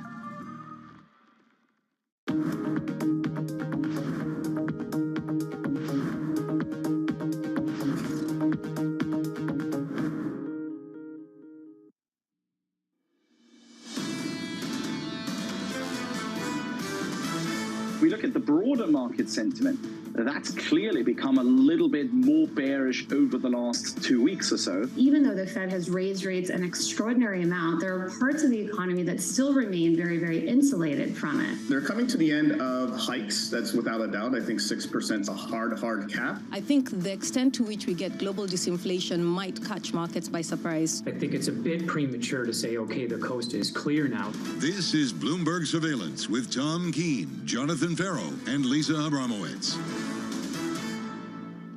Good morning from our New York City studios. For our audience worldwide, this is Bloomberg Surveillance. I'm Matt Miller alongside Damian Sassower. Tom, John, and Lisa are in Jackson Hole ahead of their special coverage. That kicks off at 8 a.m. Eastern, and they'll be on air for 4 hours throughout Powell's speech and beyond. So definitely a show that you don't want to miss. It's, I think, more important now, Damian, because, yesterday and going into NVIDIA earnings on Wednesday, the narrative was, wow, NVIDIA earnings may be more important than Jackson Hole. But after the market action we saw yesterday, I don't think that's true anymore. NVIDIA news, it felt like last year already. I mean, my goodness. But I mean, I think it's, as we set up for Jackson Hole, but the fallout effects from higher debt servicing costs, both at the fiscal level, I mean, CHIPS Act, IRA, but at the household level, student loans. Did you know the word student loan was mentioned in S&P companies who are announcing their earnings 40 times, by far the most ever? So the fact that student loans are resuming, households are going to have to resume payments on their student loans. It's really going to impact consumption and spending. Student loan and shrink. Yeah, a real concern for sure. And I just thought it was interesting, NVIDIA had such a blowout quarter and the shares rallied. They were up 7% in the early session yesterday, and they closed up only 0.1% of 1%. We had all the major indexes closing down below 1%. Tech really leading the losses. So everyone is looking forward to Jackson Hole to see what the Fed has to say about rate raises. Do they have one more hike left? Sure. And if you look at equity market action into Asia overnight also, in Meituan, I mean, the big Chinese food delivery service, I mean, they had, revenues were up, I think, a third. I mean, double like what they were. And now, I mean, my goodness, the shares were down 7% overnight, because basically you just can't get anyone to buy anything with China's name on it, unfortunately. Yeah, and on the debt servicing costs, I saw a story by Liz McCormick. The estimates now, considering the size of deficits, 1.6 trillion this year, are that debt servicing alone in the years ahead is going to be 20% of all federal revenues if we don't change something. So that's going to be fundamentals don't matter anymore. Come on. Yeah, all right. That could be the case, and I guess it happened in other countries. Let's take a look at what's going on in markets right now. We did have, as I said, big drops in the benchmark indexes yesterday. The S&P 500 futures this morning are up, but only about 0.1% as we fell down below 4,400 on Thursday's trade. You can see the euro dollar is down right now. The greenback stronger against the euro and the pound, so the Bloomberg Dollar Index moving up just a little bit, and we do have a 107 handle there. We heard some strategists yesterday saying, considering the interest rate differentials, we should be more like 105, 106. Take a look at the U.S. 10-year yield. It had come down pretty substantially after rising up to more than a decade high. It was actually the highest level it had been since 2007, so far before the collapse of Lehman Brothers was the last time we saw anything over 430. At the beginning of this week, we saw 434, I believe, at the high. We then came down below 420, and we're now back up at 4.25. The crude price back up over $80 a barrel, but it also lost a lot of steam this week, and now we're starting to gain some of that back. We saw a drawdown yesterday, and there are reportedly talks between the Biden administration and Venezuela into easing some sanctions so they can bring some more of that in. We're going to cover all this for you in the program ahead. Right now, crude trading at $80.16 a barrel. I want to bring in Steve Sosnick right now, Chief Strategist at Interactive Brokers, up early in New Canaan for us. Steve, great to have you on the program. What do you expect today from Jackson Hole? What's the big issue that you're going to be watching for? Good morning, Matt. Thanks for having me. I think this morning what I'm going to be watching for is, do we get a replay of last year's type of speech, which is him sort of sternly talking into a camera, with the nice prairie and mountain backdrop. But what we've gotten before from Powell is sort of on one hand, it's this, but it still could be that, like we'll raise rates, but we can cut them. But because I think he does that when he's in the room with reporters, and I think he's basically a nice enough guy and doesn't want to be super confrontational. When he's standing by himself reading from a script, he sticks to his message, and I think his message will be, number one, we continue to fight inflation. Number two, we may be done hiking rates, but we're not cutting them. The analogy I'm using here is, with all due sensitivity to people who've been affected by fires, the fight against inflation is 80% contained. We've basically done about 80% of the work we need to get inflation back toward the Fed target, but we're not there yet. And just as firefighters don't put away their equipment when the fire is 80% contained, he's going to remind people that the Fed is not going away until the job is done. And I don't know that the market really wants to hear that. Only you, Jay Powell, can prevent resurgence in inflation, especially with the resurgence that we've seen in GDP growth, right? I mean, depending where you look, at which nowcast you consider more important. We're looking at 4, 5, 6% nominal growth. Are you concerned about a resurgence in inflation? Are those embers going to spark the fire back to life again? I think so, although there are some different, you guys mentioned the student loans at the top of the hour. I think that's going to be a bit of a headwind. I do think also, the fact that, call it a third of Americans are facing utility bills of the likes they've never seen before. Both of those are headwinds on spending. And remember, the consumer is 2/3 of the economy still. But the bottom line is people have jobs. Unemployment is low. People have money. They spend it when they do. I think they're moving a bit more toward necessities away from discretionary spending in many cases.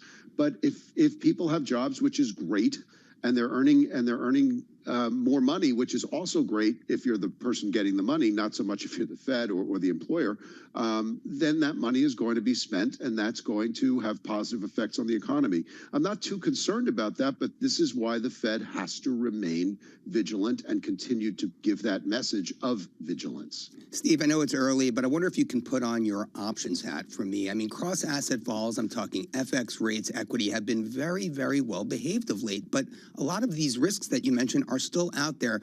What's really going on there? First of all, it's never too early, Damien, to put my options hat on. It's on all the time. But it's actually been kind of fascinating because you would think that a restrictive monetary environment would induce inflation. Would induce volatility. But we really haven't seen that. Part of that is there's been a fair amount of dispersion between assets, certainly on the equity side. And when you get dispersion among, let's say, an index or a basket, that actually does depress volatility. If stock A goes up and stock B goes down, well, the index has gone nowhere. And so that's depressed it on the equity side. And also the idea that people have de-risked, a lot of the institutions that drive VIX and things like that have moved to cash. In terms of the bond market, we are starting to see the volatility pick up again. And in terms of cross markets and FX, again, we've sort of got these relatively well-behaved regimes. For whatever reason, as you say, that I do think the euro probably is a little overvalued here on a technical basis. But as long as investors are just sort of willing to sit on their hands, and I don't really know where the complacency comes from, but as long as people remain relatively complacent, realized and implied volatilities tend to remain subdued. I find it so interesting. You first mentioned cash and then you mentioned complacency, right? And so for me, with vols at these current levels, is this the time you believe investors, look, we're going into the seasonally weak September-October period, right? I hate to talk seasonals, but, for whatever it's worth, is this the time to be buying protection?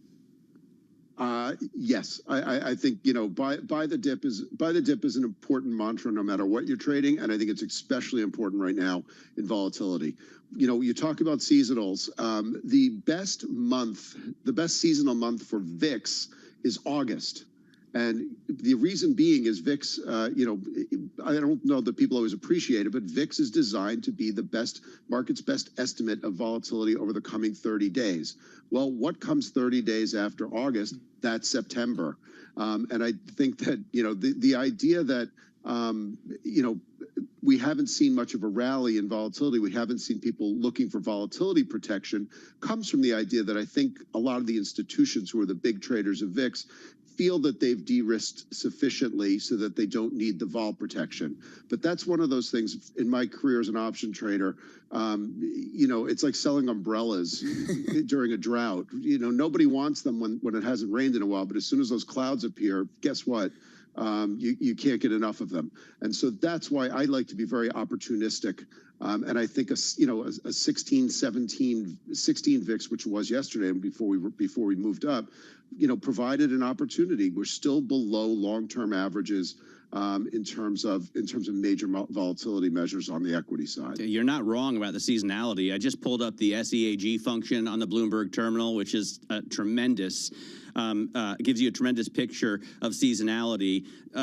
Put on the heat map, and I see over the last 29 years, we've added 9 points on average in August, more than any other month of the year. So I think that's absolutely fascinating. What happened, speaking of volatility, yesterday with NVIDIA? This was, the earnings report that it's the most important earnings report I can remember in recent history. And expectations were so high, and they knocked the ball out of the park nonetheless. We had a 7% gain between 9:30 and 10, and then it just started to dissipate. By the end of the day, we were basically unched on NVIDIA. Why is that?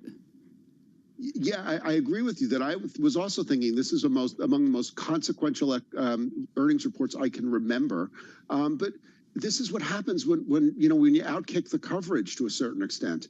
My fear going into the number was that they wouldn't really change their guidance. They would say our guidance last quarter was fabulous and we're going to stick with it. And that would have, I shudder to think what would have happened considering how built up the stock got. Another important thing to remember is traders react, investors consider. And so the traders looked at that number. I looked at that number when it came out and said, "Oh my gosh, I can't believe they came out with this."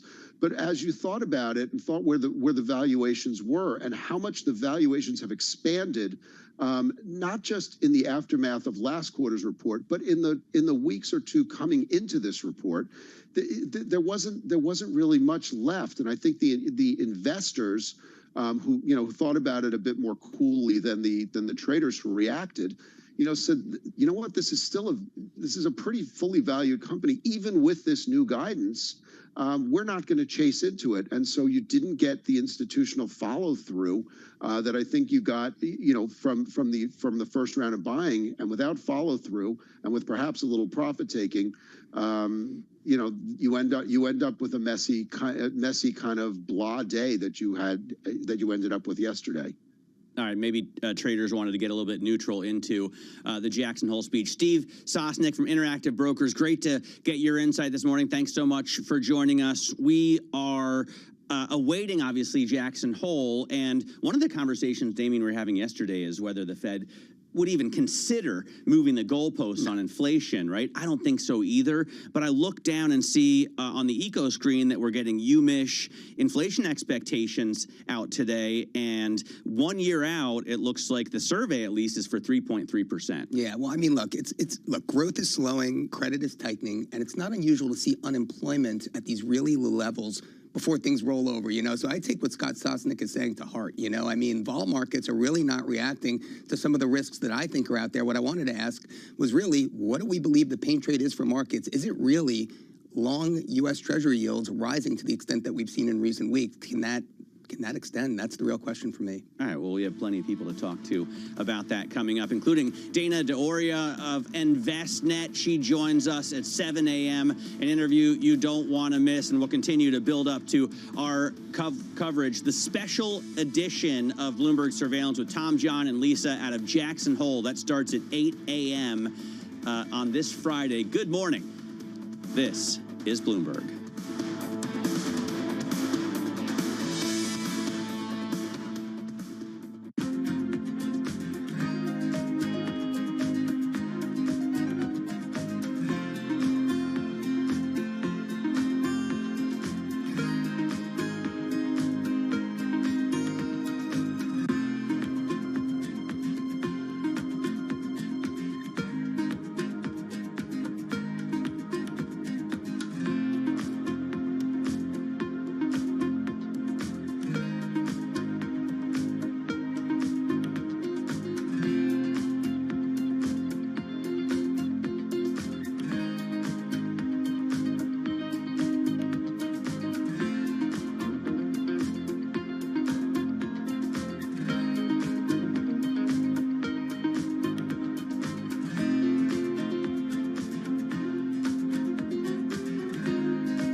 Politics to the world of business.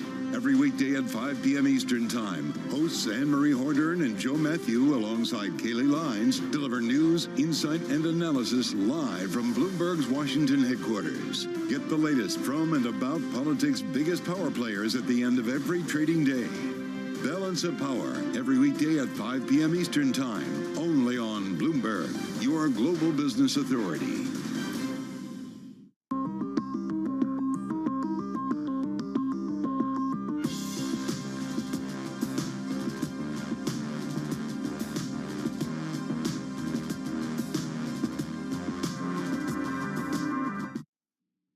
Today, Bloomberg is live from the annual Jackson Hole Economic Symposium. Our expert team speaks with Fed presidents and other economic leaders as they deliberate the shifting global economy. What is the response mechanism? It's not how fast we do it, it's where we go. Tune in for continuing coverage with a special edition of Bloomberg Surveillance live from Jackson Hole starting at 8 a.m. Eastern. Bloomberg, your global business authority.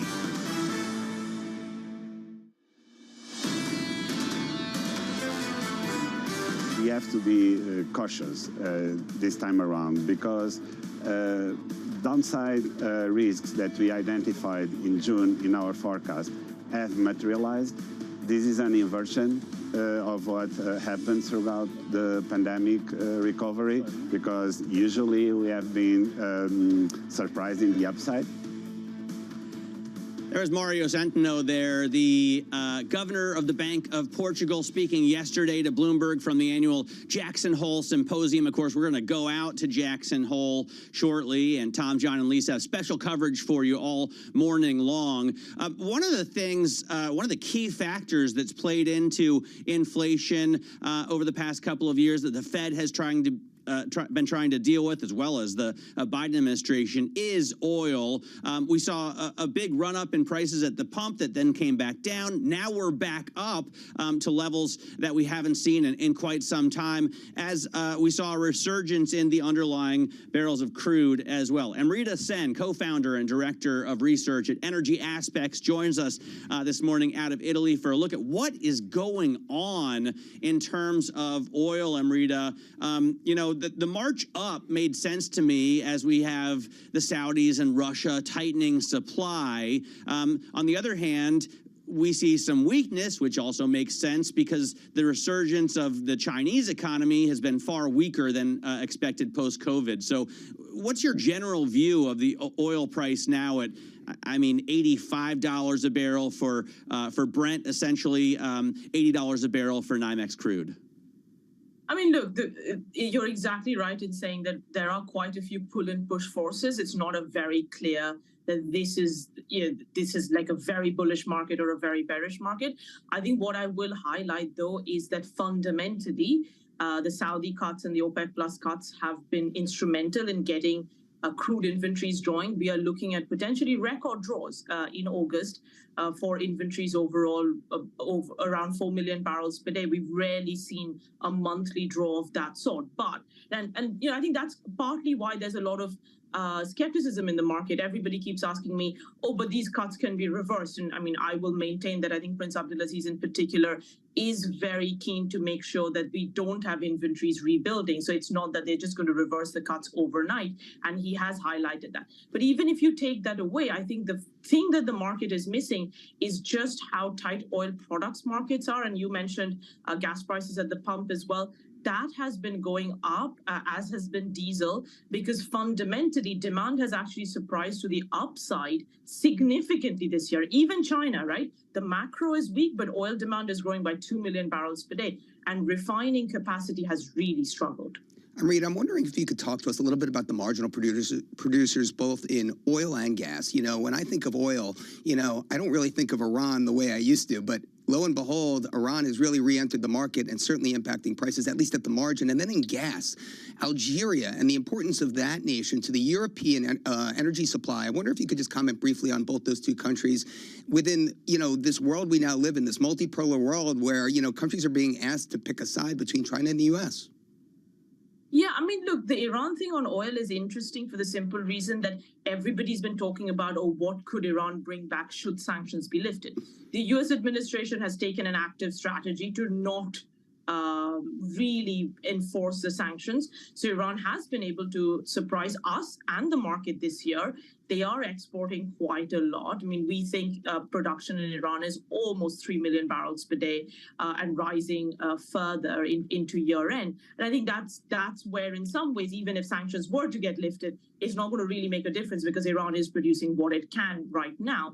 And yes, you're exactly right. I think that has been the one miss this year for oil market watchers, where supply has outperformed expectations, and that has definitely had an impact on prices at the margin. Similarly for gas, I mean, right now, the big news, of course, has been the Australian strikes or the potential threat of Australian strikes, and that had buoyed gas prices across the board, TTF and JKM. And we've been saying for a while that, look, we don't think, especially if the strikes don't materialize, we are going to get European gas prices come off. And again, Algeria is supply-wise, I think Europe is being given plenty of supply, be it from Algeria, be it from the Middle East, or even from the US. Stocks are actually brimming. It's a complete contrast of what had happened last year this time. So Amrita, despite the Woodside strike being averted, you know, it's my understanding that Chevron's two downstream Australian facilities, I believe Gorgon and Wheatstone, and we're not quite out of the woods yet, are we? Correct. And we're not out of the woods yet. But I guess the market is a little bit more hopeful given that at least one of the strikes have been averted. But no, we are watching that very, very closely, what happens with Chevron, because obviously that is going to have a material impact in terms of gas flows out of Australia, but also condensate. It will actually at the margin have an impact on oil as well. How important is the recession, the on-again and off-again recession we see in Germany and Europe, maybe getting worse? Because unlike Americans, if the economy's bad in Europe, they can leave their Volkswagen Golfs at home and get on a train. Yeah, very true. But I think that they have pretty much, most Europeans have probably already left their Volkswagen at home and they do take the train. And what is fascinating for me this year is, we've been talking about a recession, and whenever I'm talking to you guys as well, it's been like a 12-month thing now, right? We keep talking about this recession, and yet oil demand has been around. Like at the start of the year, we were expecting demand growth to be 1.3 million barrels per day. Right now, we are tracking 2 million barrels per day for the year. That's how much it's surprised by. And that is, again, it's in China, US, and Europe, the three places where the macro data is absolutely appalling. I think you're at a point, particularly in places like Europe, where it's baseload demand, right? It's not that people are driving to pick up milk. It is the bare minimum people need to go to work, and industrial demand, which is already, by the way, in the gutter, and whatever little demand there is out of that. I think that's kind of been the main driver. In Europe, one thing I will say is that low prices has meant people have restocked, like at the consumer level, people still tend to use heating oil. They've restocked a little bit over the summer, so that's probably boosted artificially demand somewhat, but that's still small at the margin, right? I think overall, what you are seeing is the consumer is still holding up very well, but industrial demand has been weak. Amrita, global oil inventories are at a 6-year seasonal low. Where do we see oil prices headed from here? I think prices are going to head higher, probably towards $90. We do have refinery maintenance, which is seasonal, always happens, but the pace at which inventories are drawing, and my belief that OPEC Plus and particularly Saudi Arabia want to ensure that that continues and we don't get into oversupply, does suggest that they're going to keep cuts going, at least partial cuts, if not the full cuts going into year end. That does tell me that inventory draws will continue counter seasonally, which should push prices higher. I am still more concerned about diesel and gasoline prices than crude, because I think they are already trading at crazy levels, and that could go up even further. All right, Amrita, thanks so much for joining us. Amrita Sen there of Energy Aspects talking to us about the oil price. One of the things I thought was interesting that she mentioned to us before coming on the program was the flows. Yeah. We've seen so much money flow out of USO, which is the biggest oil ETF, $180 million out of there in one day on Wednesday. And if the flows go like that, you can expect to see the underlying fall as well. Well, I mean, I'm just looking at the weather outside, Matt. I mean, record heat waves in Iowa, in Texas. My question, and I really wish I had a chance to ask Amrita it, is can the grid handle it, right? I mean, this climate change is real, and we're feeling the brunt of it, and it's not reflected in energy prices right now. Yeah, for sure, the grid cannot handle it. And if we continue to get that kind of heat, and in the winter, everybody's starting to, it gets cold in Texas now, which sometimes, which hadn't happened so much before, and that is a problem for the grid.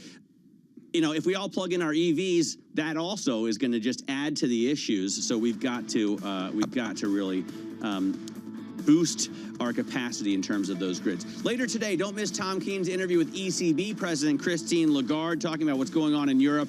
He is live from Jackson Hole, obviously, all morning. But then at 4 p.m. on Bloomberg Television and Radio, he will talk to the president of the European Central Bank. This is Bloomberg.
the best investment advice you've ever been given by anybody? The compound interest, the compounding of returns is an incredible miracle of business, finance, and human existence. Everything you learn is additive every day, and if you keep at it and don't quit, it's an incredible miracle. And it's not just interest. It was always said about compound interest returns, compound business returns, compound human returns. They're all very additive because you learn every day. And if you keep at it, it's very, very helpful. In your observation of investors, what do you think is the biggest mistake that average investors make? Selling at the wrong time. And they sell when the prices go down? Yes. Or yes. Not keeping, look, people have conviction, or they invest for if they invest for the right reasons, just keep at it. The top names in global leadership are on Bloomberg. When the dust settles, Israel will not only will remain a democracy, it will be even a stronger democracy, but more importantly, it will not in any way impair the enormous business and economic capabilities of Israel in the new technological age. Nobody covers the top global leaders like Bloomberg Television and Radio, your global business authority.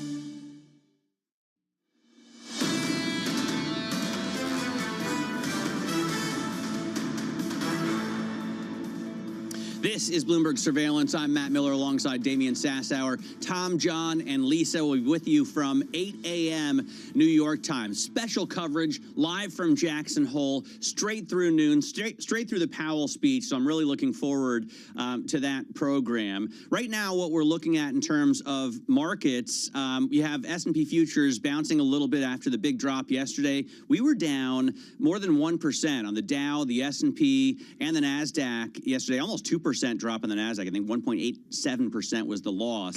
So now we're looking at what could be a little bit of a dead cat bounce. Traders, I'm sure, are going to be sitting on their hands until they've heard what Jay Powell has to say, for the most part, maybe even turning off the computers this morning. So very interesting, going to be very interesting to watch. Definitely the event of the week, overshadowing what we saw from NVIDIA after that kind of fizzled out yesterday. Euro dollar at 107.97, so essentially 108. We heard a little bit earlier that maybe the technicals support a higher euro, a lower euro dollar, I should say. 105, 106 is what we've been hearing from people throughout the past couple